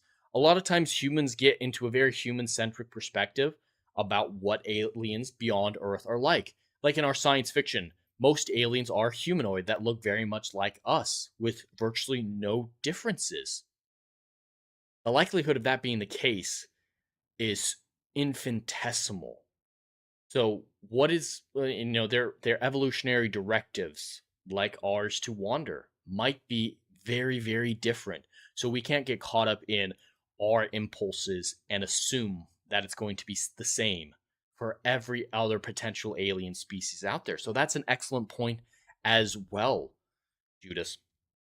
Wiley Dave says it's predictive programming. They have holograms that could fool people now. Holograms aren't really possible, at least in the way that they're portrayed in science fiction, because holograms or light require something to bounce off of to become visible. So holograms, as they're used today through smoke, stuff like that, projecting onto smoke to give the illusion of a hologram, that's entirely possible and even, used today. So that aspect of hologram technology, very reasonable. But the idea of Spider-Man Far From Home, for example, where holograms could create a fake giant monster to attack London. Holograms cannot physically do that. There's no light that can be bounced off of in a way like that. You'd need at least an exostructure capable of doing everything that you see, and then a fake outer projective shell. You could do something like that in a very, hyper, futuristic kind of way. But holograms, no, we don't have holograms, unfortunately, and I don't think we'll ever have holograms because light doesn't operate like that. Light can't operate like that. It would have to have a projection or a targeted medium like a screen, like fog, something like that. And that's not going to be convincing. Even the holograms that we are capable of with fog, we know it's not real. It's just kind of a cool little fad. Dash says, even advanced FTL aliens with wanderlust will likely stumble across a trillion other tourist spots before they reach us. Yep. Even with that idea, even with wanderlust, which I've actually never heard of that term. I love that term, though, wanderlust. I'm absolutely going to use it. Even aliens who have the capacity to do that. Life is still rare in the universe. No matter how you look at it, even with the math of it, the universe is just so large that it's happened to other places besides Earth. It's going to be so far away from us, though, that there are a billion better things, trillions, as Dash puts it, of better things to see before they come see Earth. So I love that quote. You have to be bad at math to dismiss the existence of aliens, but you have to be really bad at science to think they visited us. I really think that encapsulates the scientific versus conspiracy theory or romanticization of aliens by the public. So,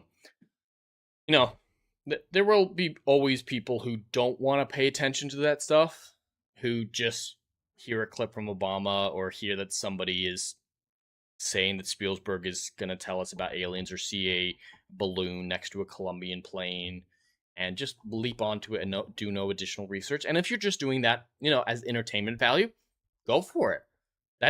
I've researched conspiracy theories for humorous purposes before. Flat earthers, if there weren't so many legitimate flat earthers out there, I would find flat earth fascinating. It's like, oh yeah, the earth is flat. Oh, and we just sail right off the edge. And that type of stuff is kind of fun. So conspiracy theories like that, I don't have any problem with whatsoever. But when every piece of evidence is put against you and you so ardently believe it that you have to make up explanations for gravity like electromagnetism, you're delving into mentally unwell territory, and I start to have pity, and the conspiracy theories stop being fun. Like, flat earth is no longer fun to me. As a teenager, I thought it was hilarious, and I thought it was funny, and you talk about it, be fun. But now I've seen so many people with probably diagnosable mental disorders who are flat earthers that I could never enjoy it, discussing it like the way I used to. And a lot of that is the same with UFOs. There are things that cannot be explained. That's why I actually really like the term UFOs. It just means unidentified flying object. You can identify them a lot of the times in the end, and they're usually mundane, or they could be military aircraft or something like that. So UFOs is a very apt term that I think we should keep using, because it, clarifies everything in that space. When you're using it properly, a lot of people just think aliens when they hear UFOs, and that would be using it incorrectly. But The existence of aliens on Earth, I think, is entirely false and never been proven and has no substantial evidence for it. But I wholeheartedly believe that there are aliens out there somewhere deep in the universe that we may never interact with. I hope First Contact. I hope First Contact is a thing. I hope we do get a chance to meet other alien species. I hope a future like the Federation and Star Trek is possible. But it's probably not going to happen in my lifetime. May not even happen in the lifetime of our civilization. But aliens, I do believe, are out there, and the potential for First Contact is always there, no matter how unlikely it is. Legata says, sail off the edge. No, the ice wall in the firmament keeps us in this snow globe. Is that what they say? So yeah, the sailing off the edge is just an example of the funny, humorous aspect of Flat Earth that I used to take in. But yes, Flat Earthers do believe that there is an ice wall and that the firmament is a physical construct that you can't go through. They think like if we launched a rocket like we do, in the Apollo missions, Artemis missions, space shuttles, everything like that, that you would physically crash into the waters of the heaven and just splat up against the sky. That is what most flat earthers believe. And that the sun is like a boat sailing through that firmament. When you get into the sun, the moon, into eclipses, their explanations get wild. I saw one person trying to explain the solar eclipse a couple years ago by saying, hey, yeah, you can be in the 24-hour sun. That's what this is about. The 24-hour sun in Antarctica. You can go to a rock concert and leave the concert hall and go to the bathroom and still hear the concert. And that's what the 24-hour sun is. The sound perpetuated through the ether to come into the bathroom. That's the 24-hour sun. What? That's what I mean. That's legitimate mental disorder. And I just have pity. So yeah, the explanation, so you're absolutely correct. They believe it's basically a snow globe. As far as I'm aware, I'm obviously not an expert. There's so many different types as well, and they argue with each other as much as anything else, because none of it makes sense. A common belief for what gravity is, because they don't believe in gravity, because gravity doesn't exist, they believe it's buoyancy. That the air is like water, and that you would, we only sink because we're heavier than air. Oh. Gravity's just... Why is gravity so hard to understand? Yeah, it's shocking how many people don't believe in gravity these days. Do you hope they're gay Klingons? No. I hope Klingons aren't real. As much as I love even classic Klingons, we can't handle Klingons. We cannot handle Klingons. Sounds like a YouTuber CT guy. I don't remember who it was. There is a YouTuber that I watch that responds to Flat Earthers that I watch for entertainment purposes, and that's where I heard that that rock concert guy was this other YouTuber reacting to him, so I don't remember who he was. Legata said, or as Admiral Byrd said, there are continents beyond the ice wall. That's also a one that they believe. They believe Atlantis is beyond there. Pretty much every fantasy realm from mythology is out there beyond the ice wall, and that they're hiding other lands. And their explanation for that is, do you see the government calls them extraterrestrials, as in extra terra, or terra is Earth, so there's extra Earth out there, and these people are from extra Earth, and aliens are just from beyond the ice wall in the extra Earth land. Yeah, so that's also another thing, but there'd be probably an ice wall beyond our ice wall. There's rings of the ice wall like an onion, and eventually it stops, and that's where the firmament goes. But yes, there are some who believe that there are continents out beyond the ice wall that we're not allowed to know about. Then there are the Hollow Earth believers. Oh god, the Hollow Earther ones. Hollow Earth is fun to talk about, like Journey to the Center of the Earth from Jules Verne. That was fascinating at the time. It's still a great concept to have like pockets of semi-stable survivable areas in the deep mantle. Sure, yeah, we could go for that, but we need a molten iron core for our magnosphere, for gravity, for orbital patterns to stay in place, so that's absolutely poor. But yeah, Hollow Earthers, a lot of them believe that Hitler's living in the Hollow Earth. That one's fascinating. Hail Bagels Mets for 33-month member message. Jesus, man. Thank you for such long support. I really do appreciate it. And at the wordsmith level as well. Biggle says, hello, and why did I just walk into a retarded son walking into the bathroom? I'm just talking about flat earthers and how they explain the 24-hour sun in Antarctica. Biggles. Unfortunately, with the science change that I've made, that's often something I have to talk about. Biggles also says all of Star Trek is gay, especially these days, but it wasn't gay before. The Earth is flat. I see mountains. That proves it. That's not how eyesight works or how the curvature of Earth works, Biggles. But yes, you can see mountains with the bottoms cut off. It's usually, depending on how far away you are, you're not going to see a few meters of the bottom of the mountain and so on and so forth till they're not visible at all from a certain distance.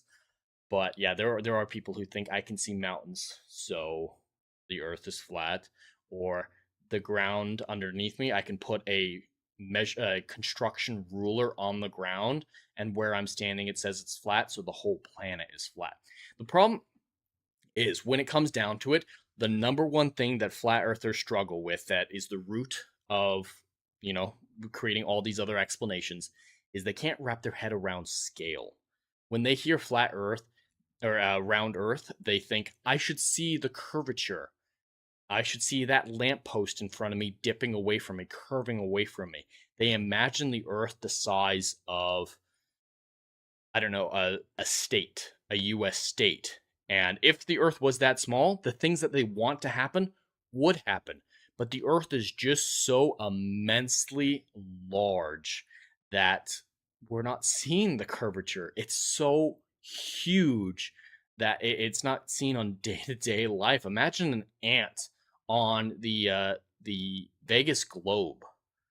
The ant's just going to see the flat surface in front of it. So, yeah, the biggest thing is flat earthers can't wrap their head around scale, and it's a logical fallacy called personal incredulity. If they can't believe it, then everything must be a lie, and I think it's diagnosable as a condition. Wiley Dave says, I've watched a lot of C theories, but never heard any of them talk like that. YouTube is controlled ops, never watch on YouTube. I'm not sure who C theory is. That doesn't sound like one of the ones that I'd be familiar with. A lot of these flat earthers that the guy I'm talking about reacts to are from other platforms as well, who, post things on Facebook, Instagram, TikTok, stuff like that. There's a lot of flat earthers on TikTok. My God, apparently that's the haven for flat earthers. Conspiracy theories, so that's what C theories. Okay. Yeah, I don't know who they are. That doesn't sound like anyone that I've heard of before, but there are some wildly moronic people with some of the theories that they come up with as explaining things. Even eclipses. They my God, I could go on a flat Earth stream for hours to break apart some of the things they say, but it's not great for your mental health. Tyson sounds like an idiot to you. Wiley Dave, yeah, I'm not familiar with them, but I'm sure they're probably morons. Biggle says, wait, mountains aren't flat? They are like titties? Yes, they're like Earth titties. The Earth is just a giant udder. Biggles is trying to say the Earth is female and mountains are all her boobs. Yes, the Earth is just a giant udder with many boobs. Judith says, do the flat earthers think someone created the flat Earth, or is it happened naturally? Some of them think it occurred naturally, and it when it goes into that, it is a little bit of centrism. Like back in the day, we thought the Earth was the center of the universe a few hundred years ago, and that the Earth or the sun orbited the Earth and stuff like that. But now we found out that we're just a small cog in the overall machine of the universe. So egocentrism does apply where they can't wrap their minds around not being the most important thing in the universe. So that's the happen naturally crowd. But unfortunately, there is a lot of religious aspects to these extreme conspiracy theorists where they take religion, sadly so, like Christianity, and try to warp it into evidence. It's really sad to see, but yeah, a lot of flat earthers think God of one form or another created the flat Earth. Biggles, I made a flat Earth. Dr. Rachel, mountain climbing takes on a whole new meaning. It's a very erotic experience, apparently. That new Karen game should be rated R. Oh, Neil deGrasse Tyson, Wiley Dave is an idiot. Yeah, Neil deGrasse Tyson, my God, he doesn't know what he's talking about. And unfortunately, because he doesn't know what he's talking about, and he's such an asshole about everything he says, he pushes a lot of people towards conspiracy theory because he does seem like controlled opposition. Like, he's done more harm to science and fueled conspiracy theories more than any possible good he could have accomplished in this sphere. I think he's a detriment to modern society the way he operates. I really can't stand him. Which is why we wrote a whole little short story last week about making fun of him. Speaking of which, we're almost at the 2-hour mark and we haven't started the writer or the Chat Choose Your Own Adventure. So let's dive into that. As a reminder, the Chat Choose Your Own Adventure is a segment where you, the chat, help me craft little short stories, little outlines for them in fun little ways. It's an ad-libs, Mad Libs type style thing where with a combination of super chats and dice rolls, we craft out the basic elements like genre, setting, lead character, stuff like that. And I have to make it work. The goal is to try to make a plot sound story, not just chaos on the page. If I'm putting chaos on the page, I'm doing it wrong. I'm trying to make it good. So for the dice rolling section, which I'll get into in just a moment, the highest super chat starting at $1 can override any chat roll or any dice roll that I have. If you don't like the choice of lead character or anything like that, highest super chat starting at $1 can override any decision. And there will be free spaces called chat choice dice rolls where you guys just do freely choose what those dice rolls will be. And at any point during this Chat Choose Your Own Adventure segment, the highest super chat starting at $5 can introduce a twist. I could be in the middle of writing the story. We have the plan mapped out and we're chugging along safely. And then you drop a 5 and say, hey, introduce a giant tentacle monster that kills everyone. I'm going to have to try to make it work. So let's dive into the Chat Choose Your Own Adventure segment.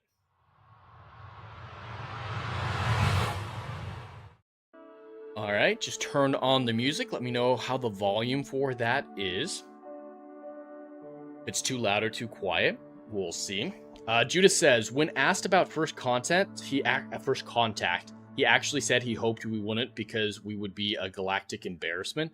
He's doing that for political reasons. He is very politically active, and that's one of the things I really don't like about him is how much involved he gets in politics, because it alienates people with different politics, and it makes them all have negative opinions on real scientists out there, and I hate that.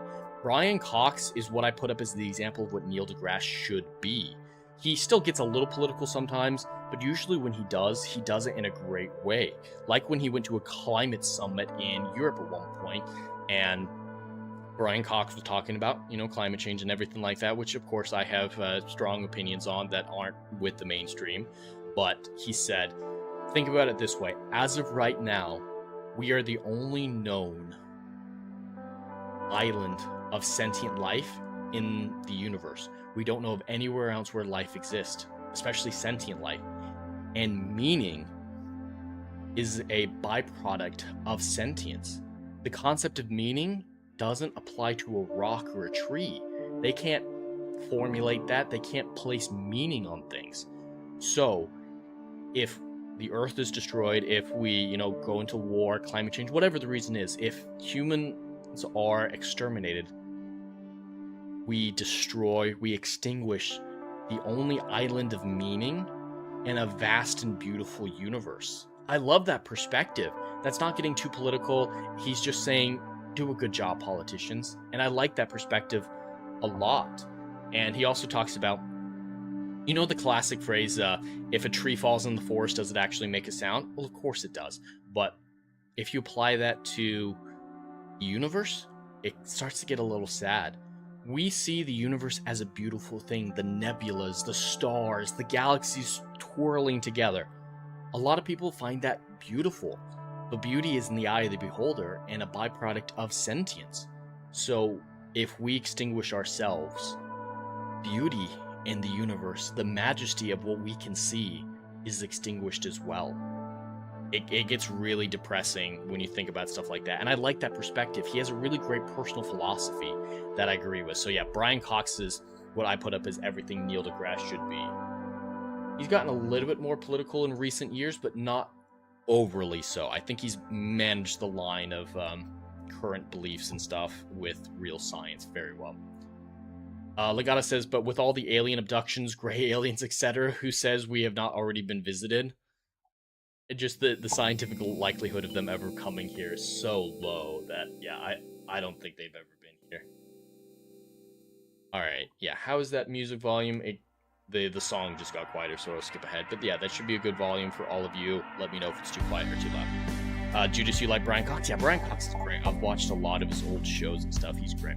But let's dive into it. So, for this Chat Choose Your Own Adventure segment, we have genre, which will include science fiction, fantasy, mystery thriller, romance, parody, or chat choice. For the chat choice, you guys will just drop in what you want it to be, and if I see a consensus, I'll use that. Lead character, bounty hunter, model, narcoleptic, seal trainer, that's the new one, pimp choice, or chat choice. Or pimp, yeah, just pimp. Setting, present day, past, future, non-human world, alternate universe, or chat choice. For the theme or style, we have Christmas, Hallmark, teen drama, bravery, corruption, or chat choice. Wildcard, we have Toad, Gold, Unicorn, Balloons, Robot, or chat choice. So let's dive into the first roll here for the genre. Again, highest super chat starting at $1 can override any of these dice rolls, and donations on other platforms will count as well. It doesn't just have to be on YouTube. If you don't want to send YouTube any money, which I totally understand, you can use the pinned tipping link on the YouTube side. It was dropped in the Kick side earlier as well. To send to Stream Elements, all of that money goes directly to me, so you can bypass the YouTube overlords, and Kick gifted subs or just subs will count towards those super chats as well. So if anyone wants to override, just absolutely let me know. Biggle says future fantasy Hallmark balloon, so we know what he's going to be voting for. But let's start with genre. Between science fiction, fantasy, mystery thriller, romance, parody, and chat choice. Rolling. We have 3. It keeps rolling on fucking mystery and thriller. Oh my god. I'm fine with mystery thriller. I actually love a lot of mystery thriller. We've just been getting it a lot.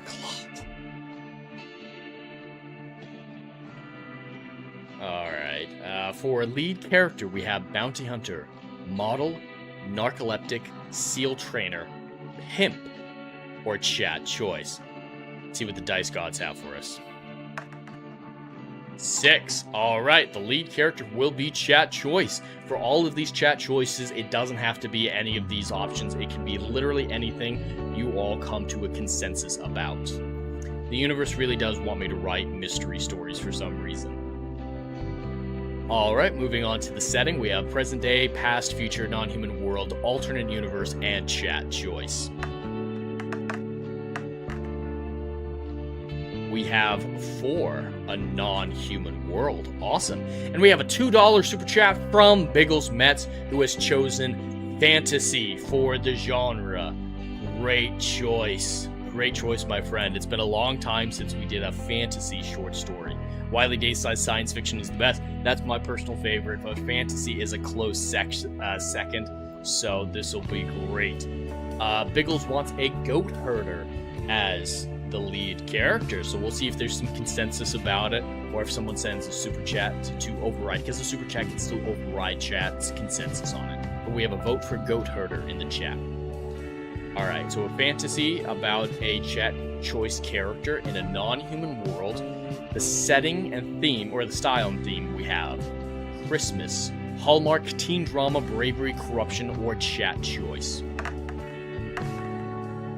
1. Ooh, Christmas has been on there since day 1, so this is a fantasy Christmas story. Interesting. Alright, for wildcard, we have Toad, Gold, Unicorn, Balloons, Robot, or chat choice. You think that would be hilarious, a goat herder? Yeah, we'll see what other people in the chat are feeling.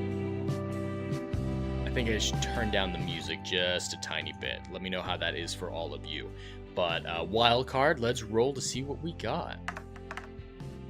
5. What the hell? We have a fantasy story about maybe a goat herder in a non-human world with Christmas and robots. What am I gonna do with robots? I guess I could make this a Christmas short story and say, you know, the non-human world is the North Pole, and they're making robots, the elves. We could go with that. Gonna be set in the past a little bit. Judas says, with a $5 super chat, I vote for goat herder. So we are going to go with a goat herder. All right, let me lock in these choices. Lead character will be a goat herder. Whoa. I do not know what happened there. All right, lead character, here we go. Goat herder. Thank you for the support, Judas. All right, we have a fantasy. A fantasy about a goat herder on a non-human world with the style and theme of Christmas. Ah, yes, the Christmas goat herder. It's so random, I love it. And robots for some reason. Alright, we're gonna have to make this work. Also, as a reminder to everyone in chat, if for whatever reason you guys love this story and want me to actually write it out as a short story available to all members of the YouTube side, if this stream gets above $100 in revenue, whether or not that's from super chats, stream elements, Twitch subscriptions, or anything like that, I will schedule a second stream called the Story Forge, where I will write out this short story. My beautiful wife, Dr. Rachel, will do some original artwork for it, and I'll write it out with you guys on Storyforge as much of it as I can, and then make that short story and the artwork available for members of the YouTube channel. I hope you all enjoy that if we get around to it. We've done it twice so far, and we've made some wild stories. Like last time was the oil rigger zombies. That one was weird. Dash says, the goat herder owned the famous manager that spawned Christmas. He is a staple. I've never heard of the Christmas goat herder. Biggles Metz with the $2 super chat saying robots to balloons. Alright, we're gonna have to change those robots to balloons. Interesting. Don't know what I'm gonna do with balloons either.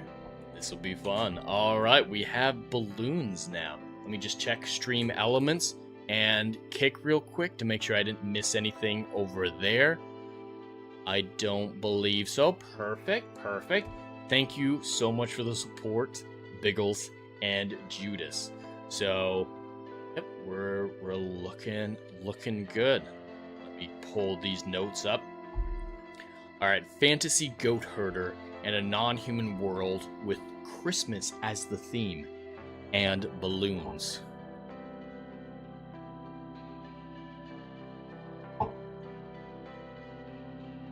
Okay. I'm thinking the non-human world will be the North Pole, but chat, you guys can absolutely override that. So I'm thinking non-human world.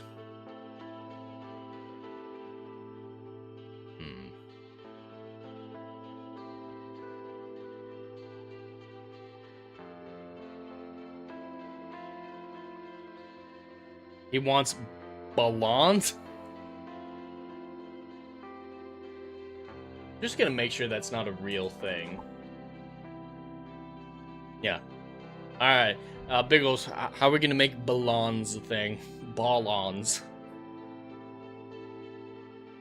Is that like strap-on balls? Okay.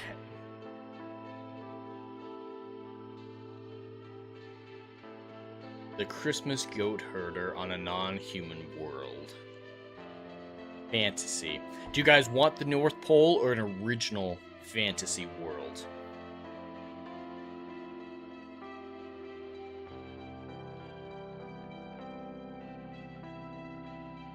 Because I can see it going either way. The non-human would qualify with, you know, all the elves, and Santa Claus is a magic dude, not really human.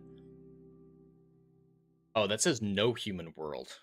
I'm gonna have to correct that spelling error. But yeah, I'm thinking North Pole. You guys can override that. Maybe it's like a really fat Balrog. Dash manager. Oh, manger, as in livestock shelter where Christ was born. Manger. The goat herder owned the famous manger. You're correct. I read that incorrectly. That spawned Christmas.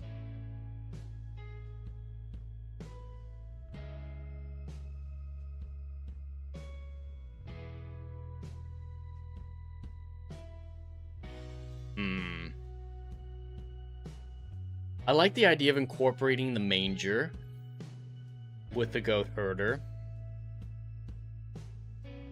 We can get the non-human element. Maybe it's a angels, like where the angels all live. I don't want to go too much into religious area in case it offends anyone, but I could absolutely do like the goat herder was responsible for getting the manger into place for Christmas, and it's the story about how he loses the manger and has to, catch up to it and find it again and get it back in place in time for the birth. So, but yeah, how would the angels? Why would angels need a goat herder? I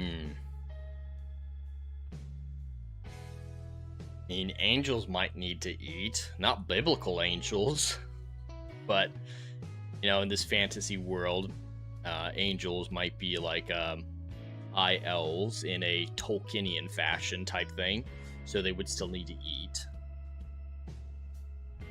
But what do you guys think? North Pole with elves, like as Christmas elves dealing with balloons, or to do their bidding?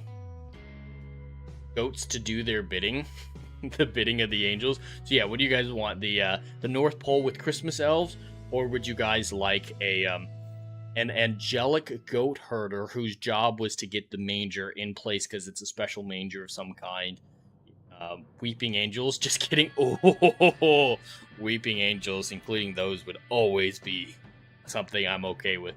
But yeah, this goat herder's job was to get this special manger that's been consecrated for the event or something like that into position from the angelic world into the human world, and he loses it. The angels use the goat herder to fight the elves. You're just throwing shit out there, Biggles. I don't even know what that's supposed to mean. Could goat herder be a slur among angels for someone who has to deal with humans?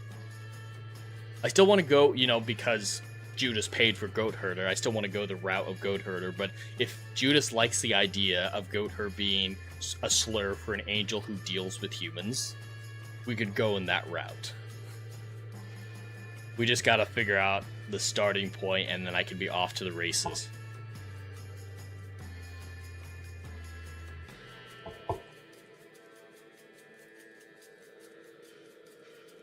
But we don't need that anymore.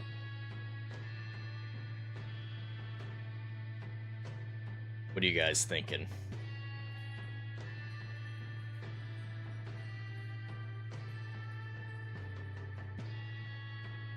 You're good with that, Judas? Alright, as long as you're good with that, because it is your super chat, I would have absolutely made it an actual goat herder, but I think it is kind of funny to have goat herder be slang. The goat herder must save real Christmas by fighting the Santa elves in a high fantasy setting. Wow.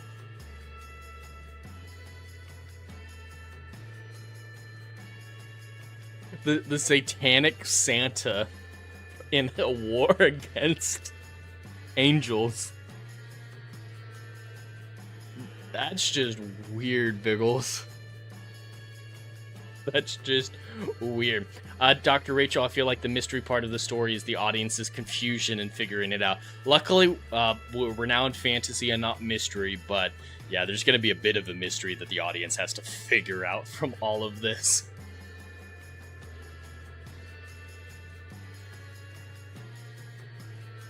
I could merge the ideas.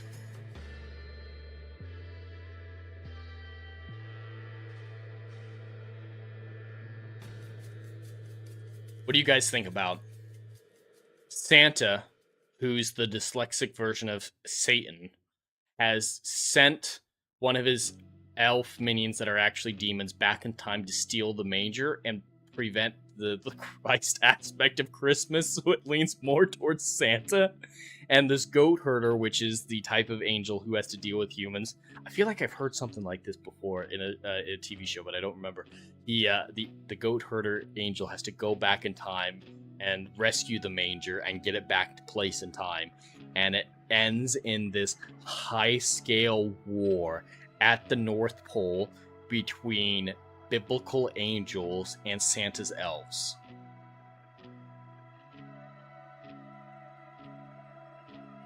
This is bizarre, but I kind of like it. Dash's goat herd and manger were in the running to supply goats instead of reindeer to pull Santa's sleigh. Balloon power used instead. Oh yeah, I do have to include balloons in that somehow. The goat herder's greatest weapon is a balloon to defeat the elves. I was thinking more the elves would be using the balloons because it's, you know, modern gift idea, so they'd be using the modernism against the traditionalism. So like balloons that they pop next to the angels and make them fall out of the sky, or they let go a bunch of balloons into the host of the heavenly host to make them crash to the ground in that final battle. What do you guys think of that story? Blending the two ideas, ending in a giant North Pole elves versus angel battle. Secret weapon is the balloon, yeah. This is so dumb. And there will be people out there offended by it, but I think it's hilarious. I don't even need to write that much. Oh my god. The first chapter are balloons like Christmas grenades? Yeah, the holy hand grenade. Alright. Judas loves it, so we're going to move forward with it. If anyone wants to change anything, tweak anything as we go, drop it in chat if it's, you know, a minor change. But if it's a large change, like a twist, high super chat starting at $5 can introduce a twist. But we're going to dive into it. Scheme.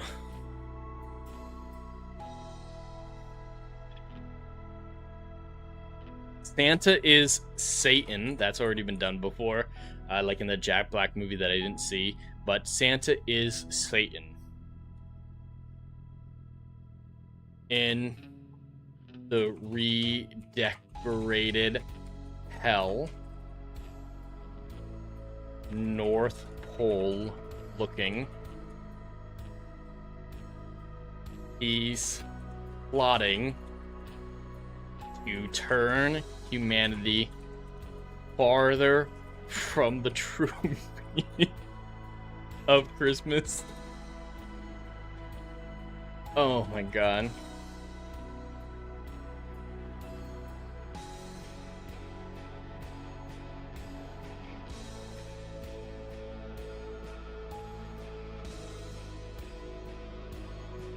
Dr. Rachel says, I kind of want to draw this madness. I kind of want to write it as well. Let me see.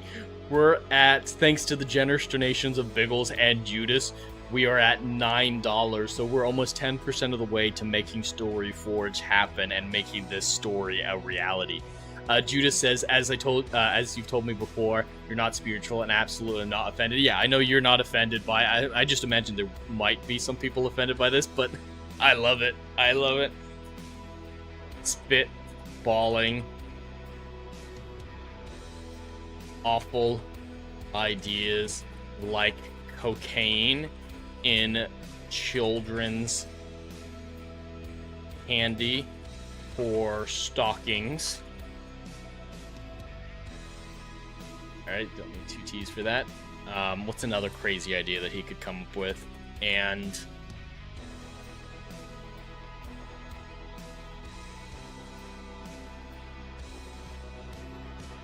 more badass Santa violent movies. This is ridiculous. Rachel says, chat, tell your friends to hop in and donate to the stream to see a longer version of the story and some unique artwork. Yes, we'll write it out, make it a full short story, do some artwork for it. But yeah, this is ridiculous.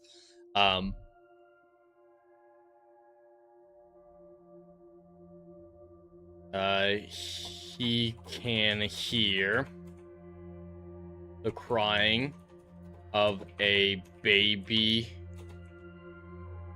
elf. Demons cosplay as Christmas elves now.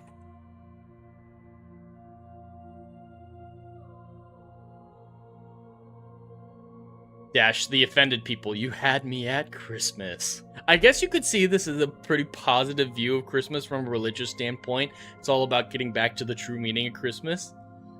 Due to self-igniting Christmas trees. Oh yeah, some Doctor Who, David Tennant Christmas special style.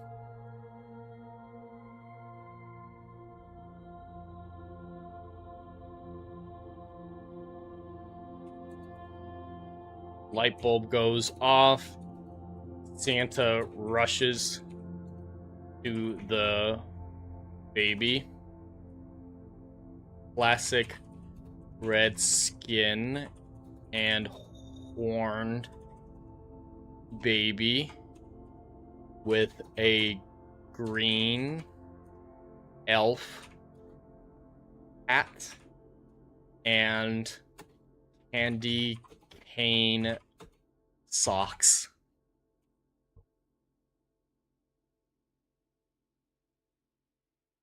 He's getting rocked in a crib like a manger.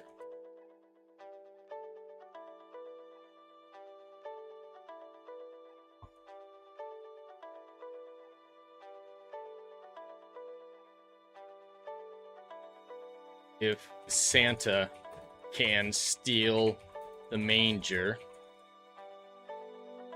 baby Jesus's story will change, hopefully giving Santa the edge.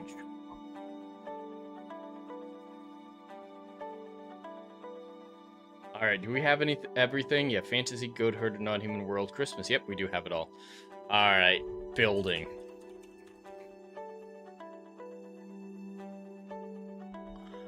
Santa's elves working on time travel.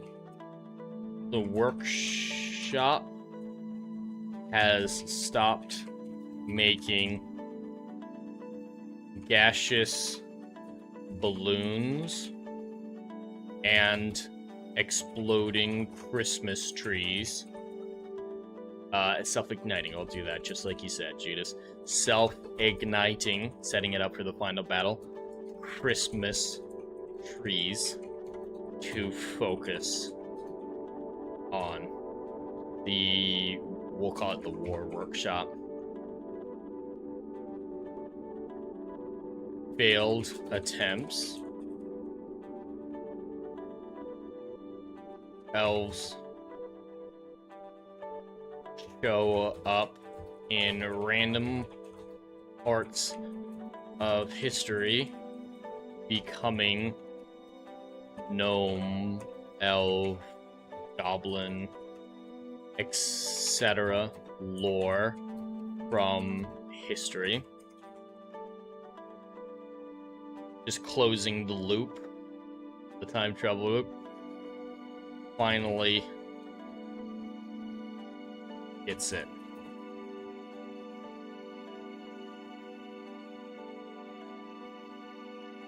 Theft. A sneaky elf goes back in time and steals the manger while Mary is in labor. Cackling. I feel like Rachel would want to draw that baby demon in an elf costume.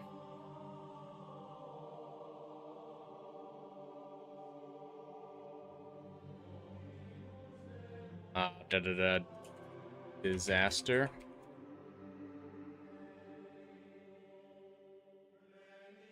Goat herder, angel, awoken from We'll call it a trance instead of sleep, because I imagine they don't sleep traditionally.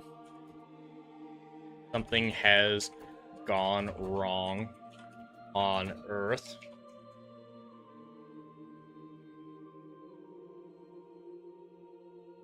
Bully angel mocks the poor work of the goat herder angels. They spend all of their time in trances and never go to Earth anymore. Main herder tries to defend his title.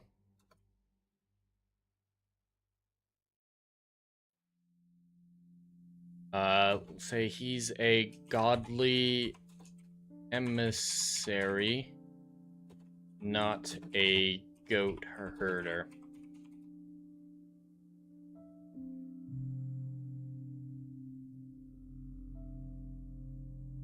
When you corral stupid animals, you're not an emissary.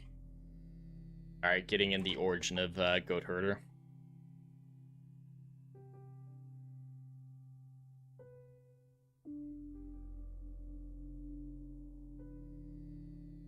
Herder gets the debrief. Dr. Rachel said, baby demon, elf costume, goat herder, angel, Christmas balloon, grenades. It all sounds awesome to draw. It does. It really does. Alright, gets the debrief.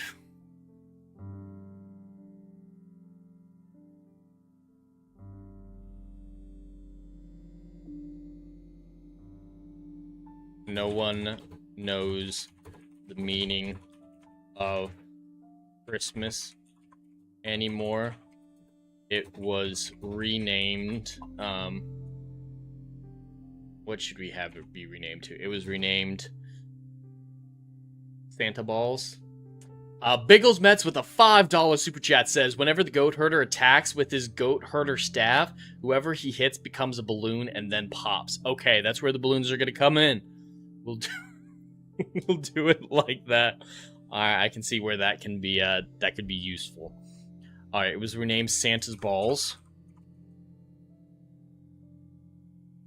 Santa's Balls Day. Santa Ball Day.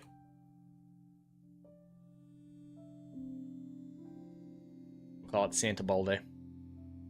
Unless someone wants to override that.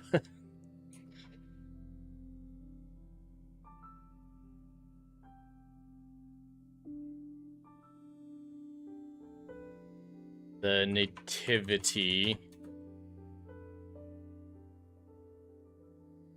The nativity wasn't a cool enough story anymore.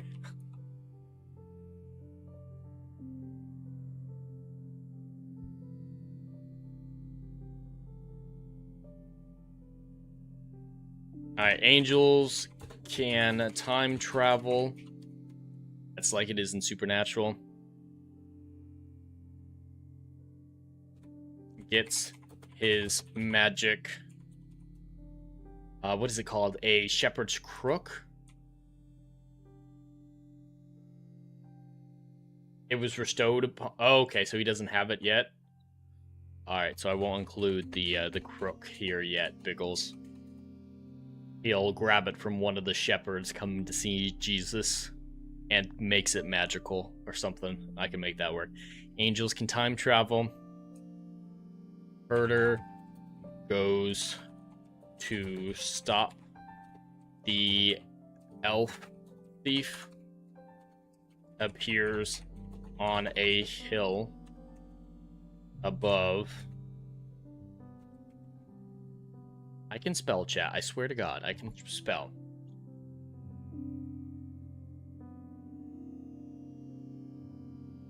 Thinks quickly. Be not afraid. So he's the angel in the nativity story that shows up and tells the shepherds what to do.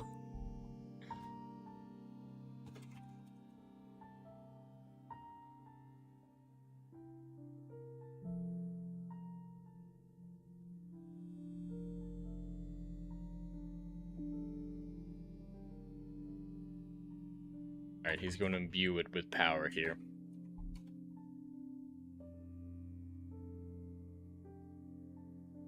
Alright, what's wrong with the word imbue?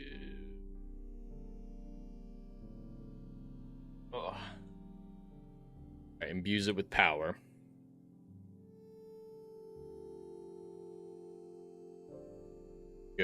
So this scene, I look up the Bible scene and recreate it mostly, so that's why this one's going to be short. Goes to Bethlehem. Hey, looks like I spelled it right.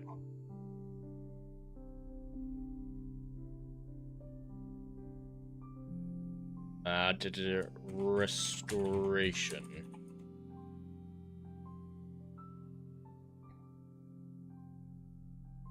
Cries of Mary in labor. Herder finds the elf sneaking around, snatches him just in time, takes him to a field,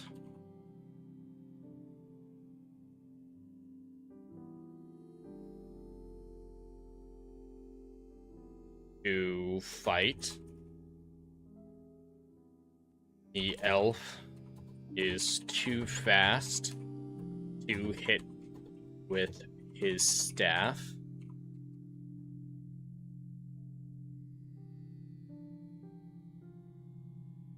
I'm just gonna put the fight scene here, and that'll last as long as it needs to. Elf sacrifices itself to time travel the angel into hell. Ooh, feeds the elf to a goat? That's not a bad idea.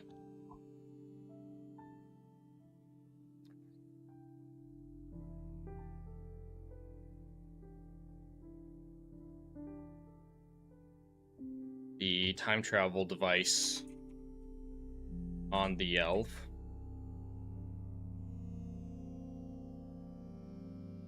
Angel throws the elf's body to the goats. Chuckles at the irony. They'd probably be sheep, but we're gonna go with the goats. Device triggers and transports Herder to hell.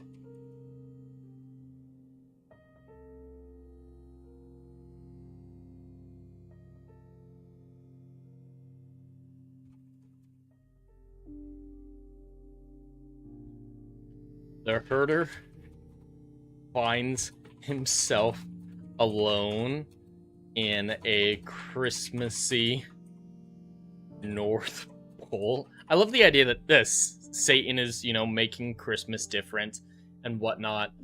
And instead of just lying about what Christmas is like to the world, he cosplays as it, even though no humans are going to come to hell until after they're dead, and it doesn't matter. But he's going to dress up like Santa Claus anyway.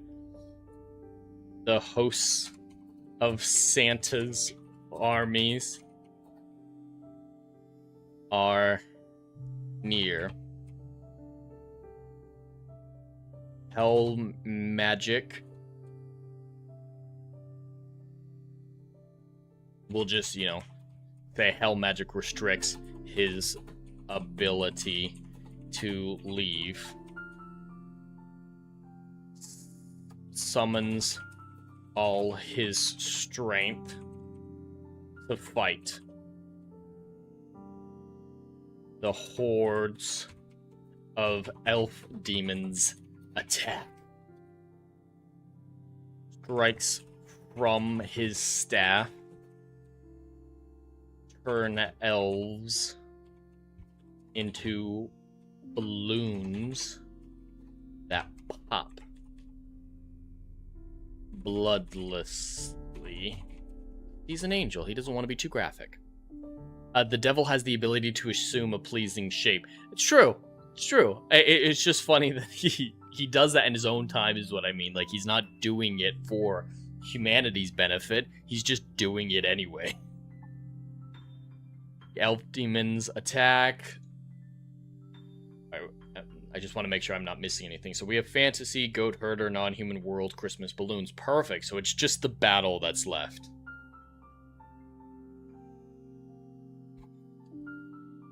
Holding his own.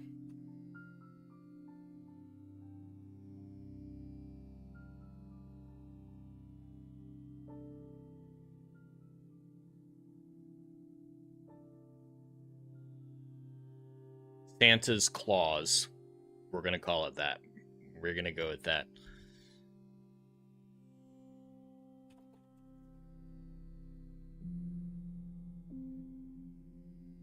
Santa's sleigh appears.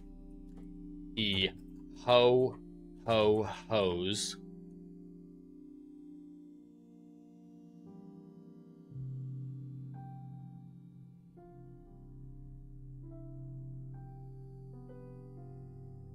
Drops package bombs in bombing runs. Herder hurt.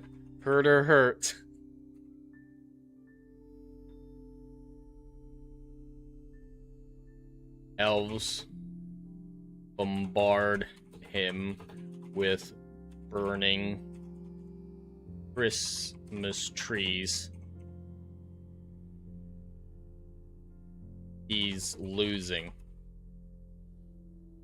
Herder falls to his knees. Santa lands and gloats. He has thousands of demons who can die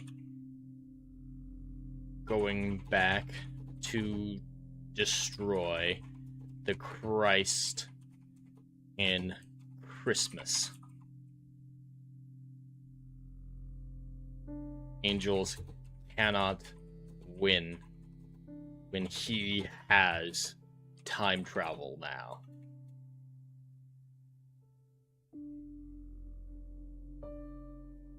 Uses his claws to rip out Herder's throat.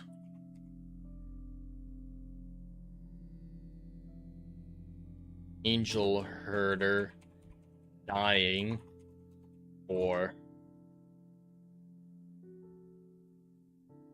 the true meaning of Christmas.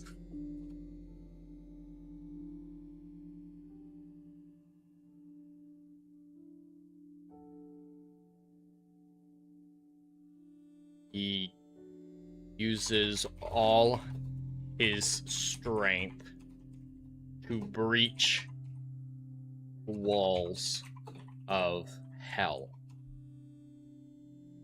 A gap opens. Santa is horrified.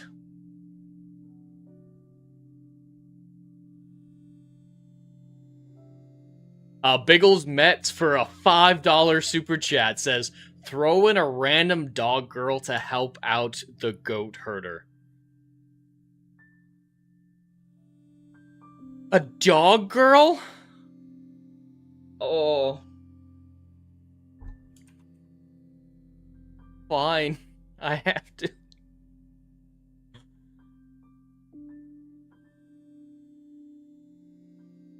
How am I gonna introduce a dog girl? What is even a dog girl? What is a dog girl, Biggles, you degenerate fuck?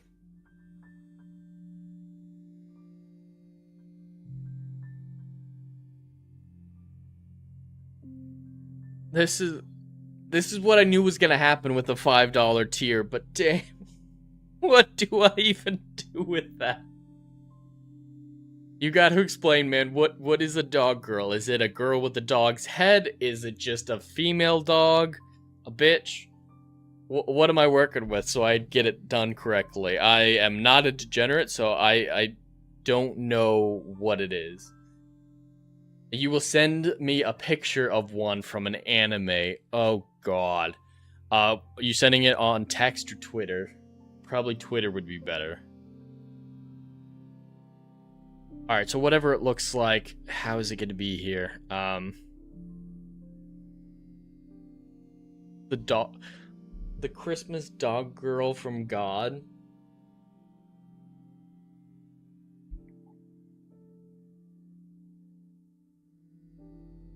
Vision brightens his fading sight.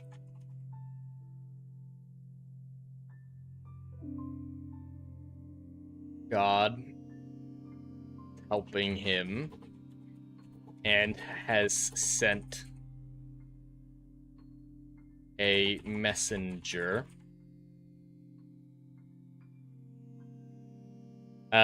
Rachel says, depending on the anime, she might need a ban, you biggles. Girl with dog ears. Okay, so it's just a girl with dog ears for some reason.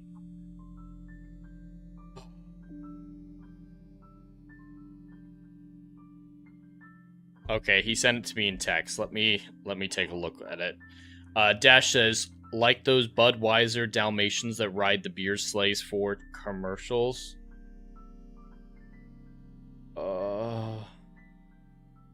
Let me look it up.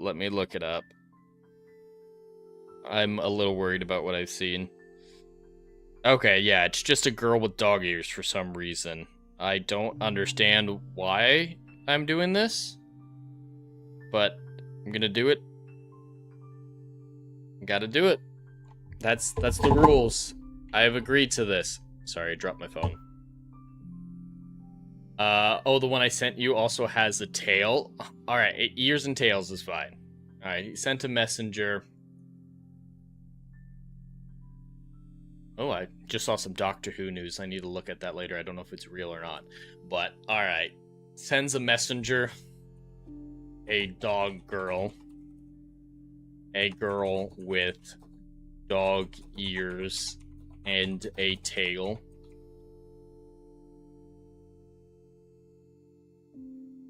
He's shocked by her appearance.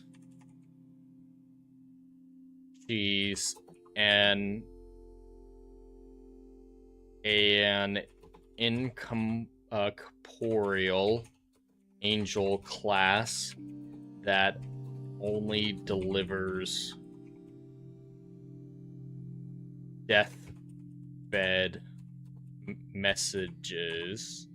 Actually, could she be death? Like a reaper type thing? That retrieves souls.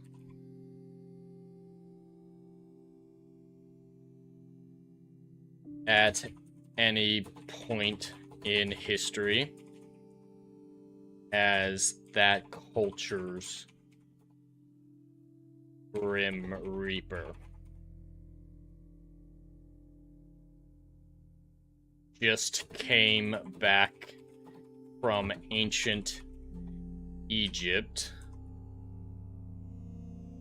as, we'll call it Anubis.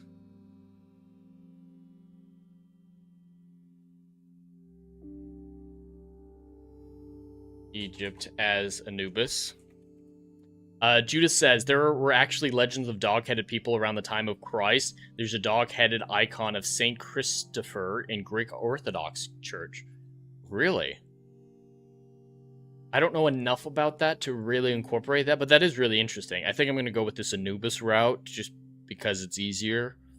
But, yeah, that is dog-headed saint.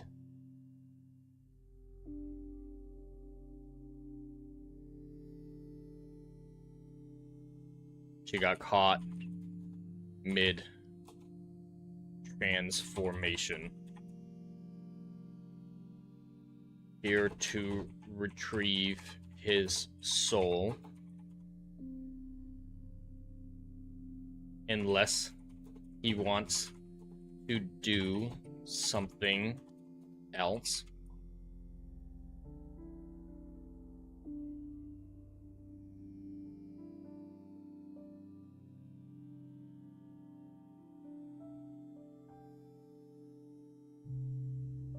Alright, incorporated the stupid dog girl Biggles. I hope you like it. I hope you're satisfied with yourself. There is a dog girl in the North Pole as a Grim Reaper retrieving an angel's soul killed by Santa's elves. Alright. That's one of the weirdest sentences I've ever said. Gap opens enough for the hosts of heaven to arrive. Giant high fantasy battle between angels and elves and demons who are cosplaying as elves.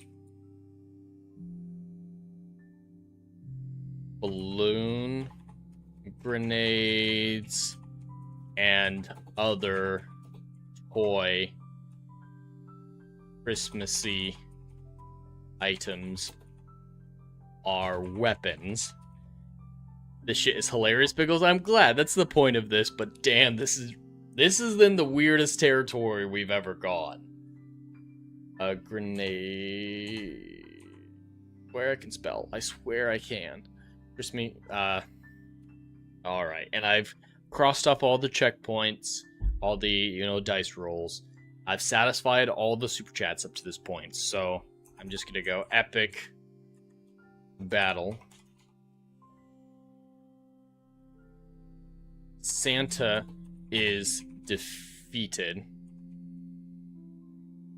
and Dog Girl reaps his soul.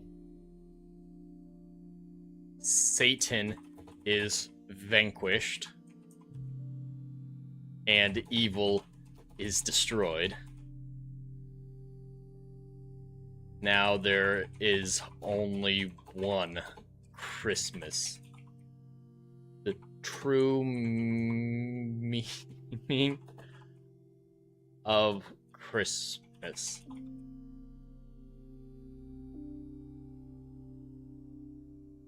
Yes, that is probably because you're here, Biggles. That's why this is the weirdest one yet.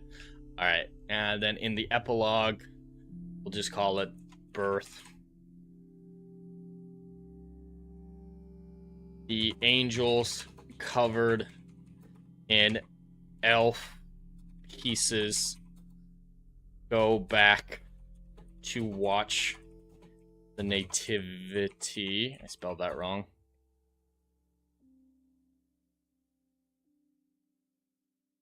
Nativity.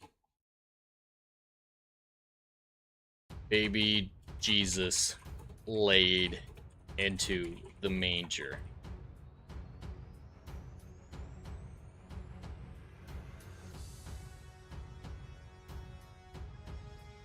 The future is brighter than before. One goat herder led his, do you call groups of goats flocks? Like a flock of sheep? Or is it a herd? Well, I mean, it says herder, so yeah, led his herd one last time, dying for all mankind.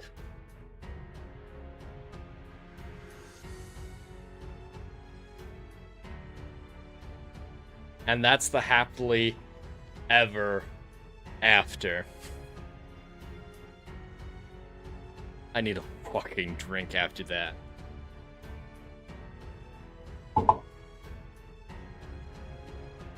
Holy frijoles. Some people call them their girlfriends. Goats, yeah. It's true. It took me a second, Biggles. I'm still short-circuited from this story. But right now, just recapping, we've got, let's see, I'm going to count member messages as part of that towards the total. So Biggles sent $10 with his member message, $2, 12, 17, the 5 from Judas, so 10, 12, 17, 19, 24, 29. So we are at $29 to getting Story Forge created.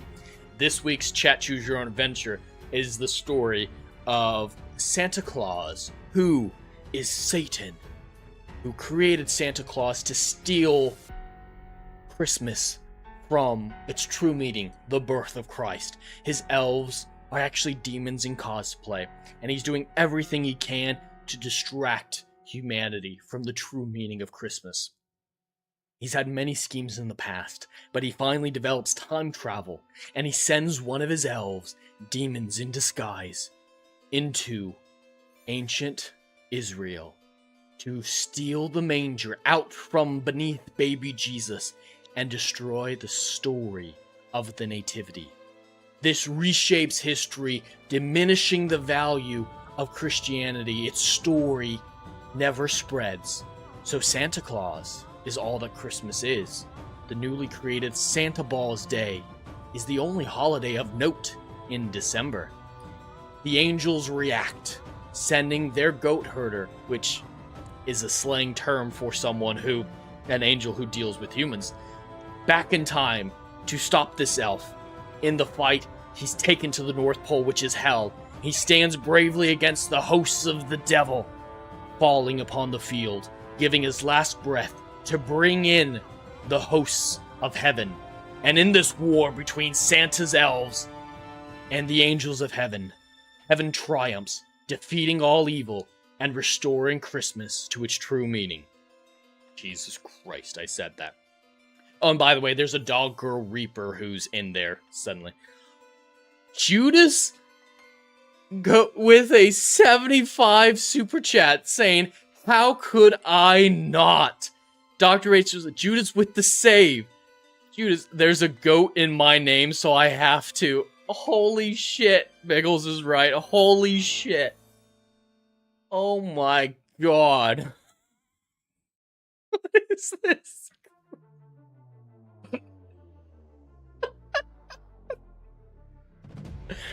Thank you for the generous donation, Judas Goat Barbecue. Now this Christmassy story is going to come to pass.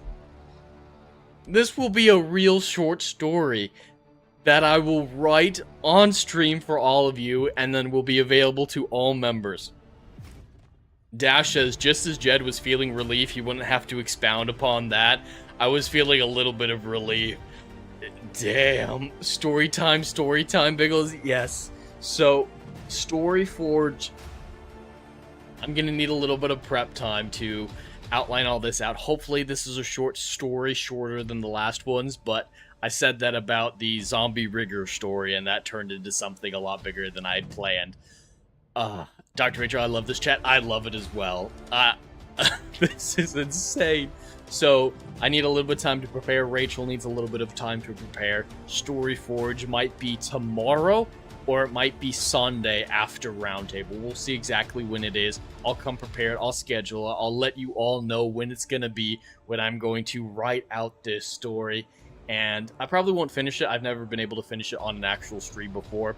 But, and then I'll probably finish it on my own and make it available to all members of the YouTube channel. This is insane. Alright, and to say thank you. Oh, 10 book series. Let's go. A 10 book series. Oh, It's all right, Judas. I'll get to it as soon as I can. So maybe Thursday, maybe Sunday, depending on scheduling and everything. But I will make this happen thanks to your generous donation. And to say thank you and to let other people experience the joys of the previous short stories. And you'll have access to this one when it's done. I'm dropping some member gifts in the chat. So 5 new people will have access. When you become a member, you'll get the link to a Google Drive where there are the 2 previous short stories with the exclusive artwork that Rachel made. And once I create this short story and Rachel makes the artwork, this new story will be available to all those people who just received a membership. So hopefully you all enjoy that little gift. I don't know what to do now. I don't know what to say. Hey, Judas got one. That's great. Yeah, that's great. I'm glad he got one for that. I mean, he more than earned it with the $75 super chat. That might be the largest super chat I've ever gotten. I greatly appreciate it, Judas. You are, in fact, the GOAT.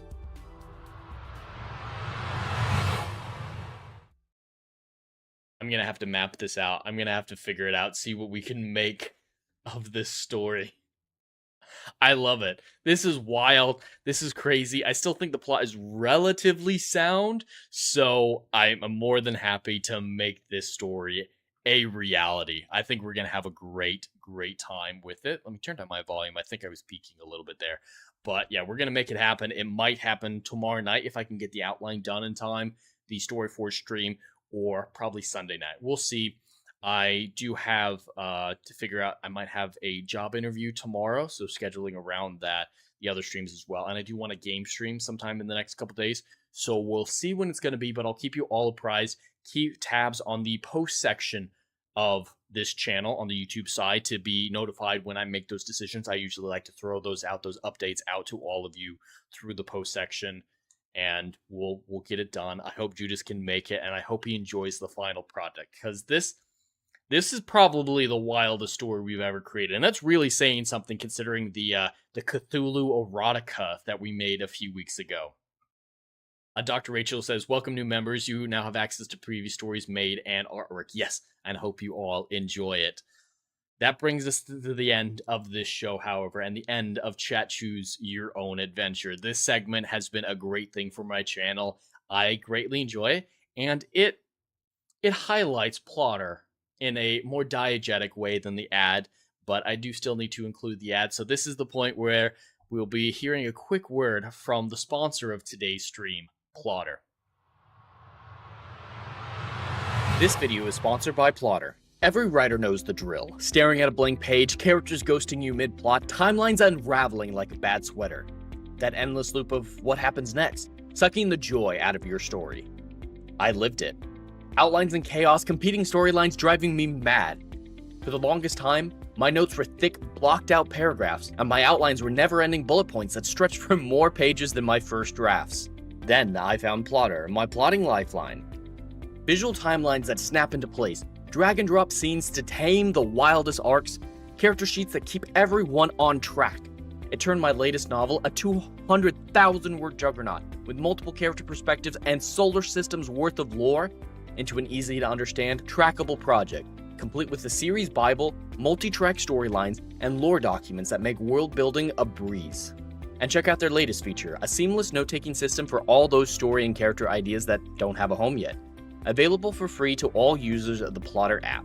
For pro users, your notes and files will automatically sync across devices with cloud storage. If you're tired of the plot purgatory, use my link or scan the QR code to get Plotter for life with a single payment of $150. Your epic won't write itself, but with Plotter it'll flow like never before. Link in the description. Let Plotter help you conquer your stories.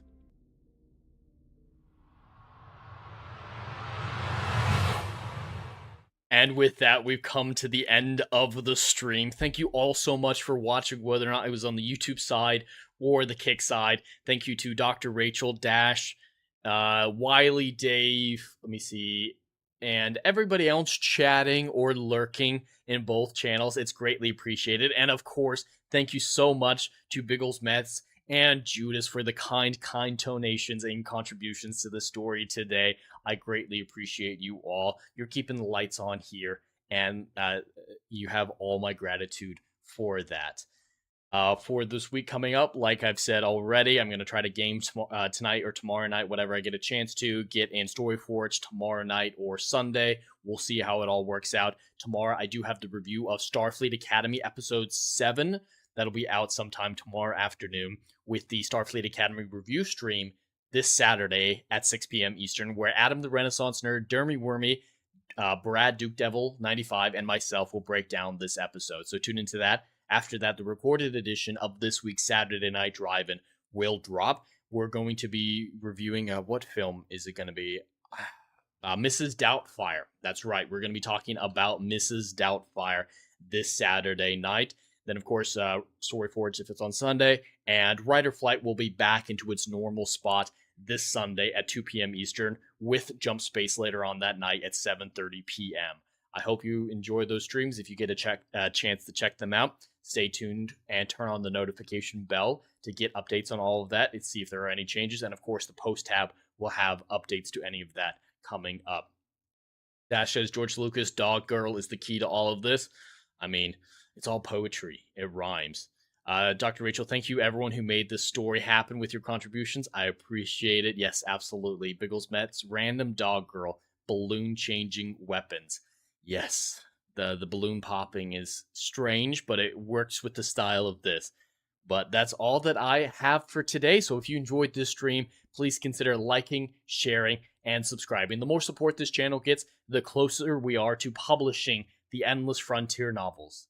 Until then, have a stellar day and stay curious.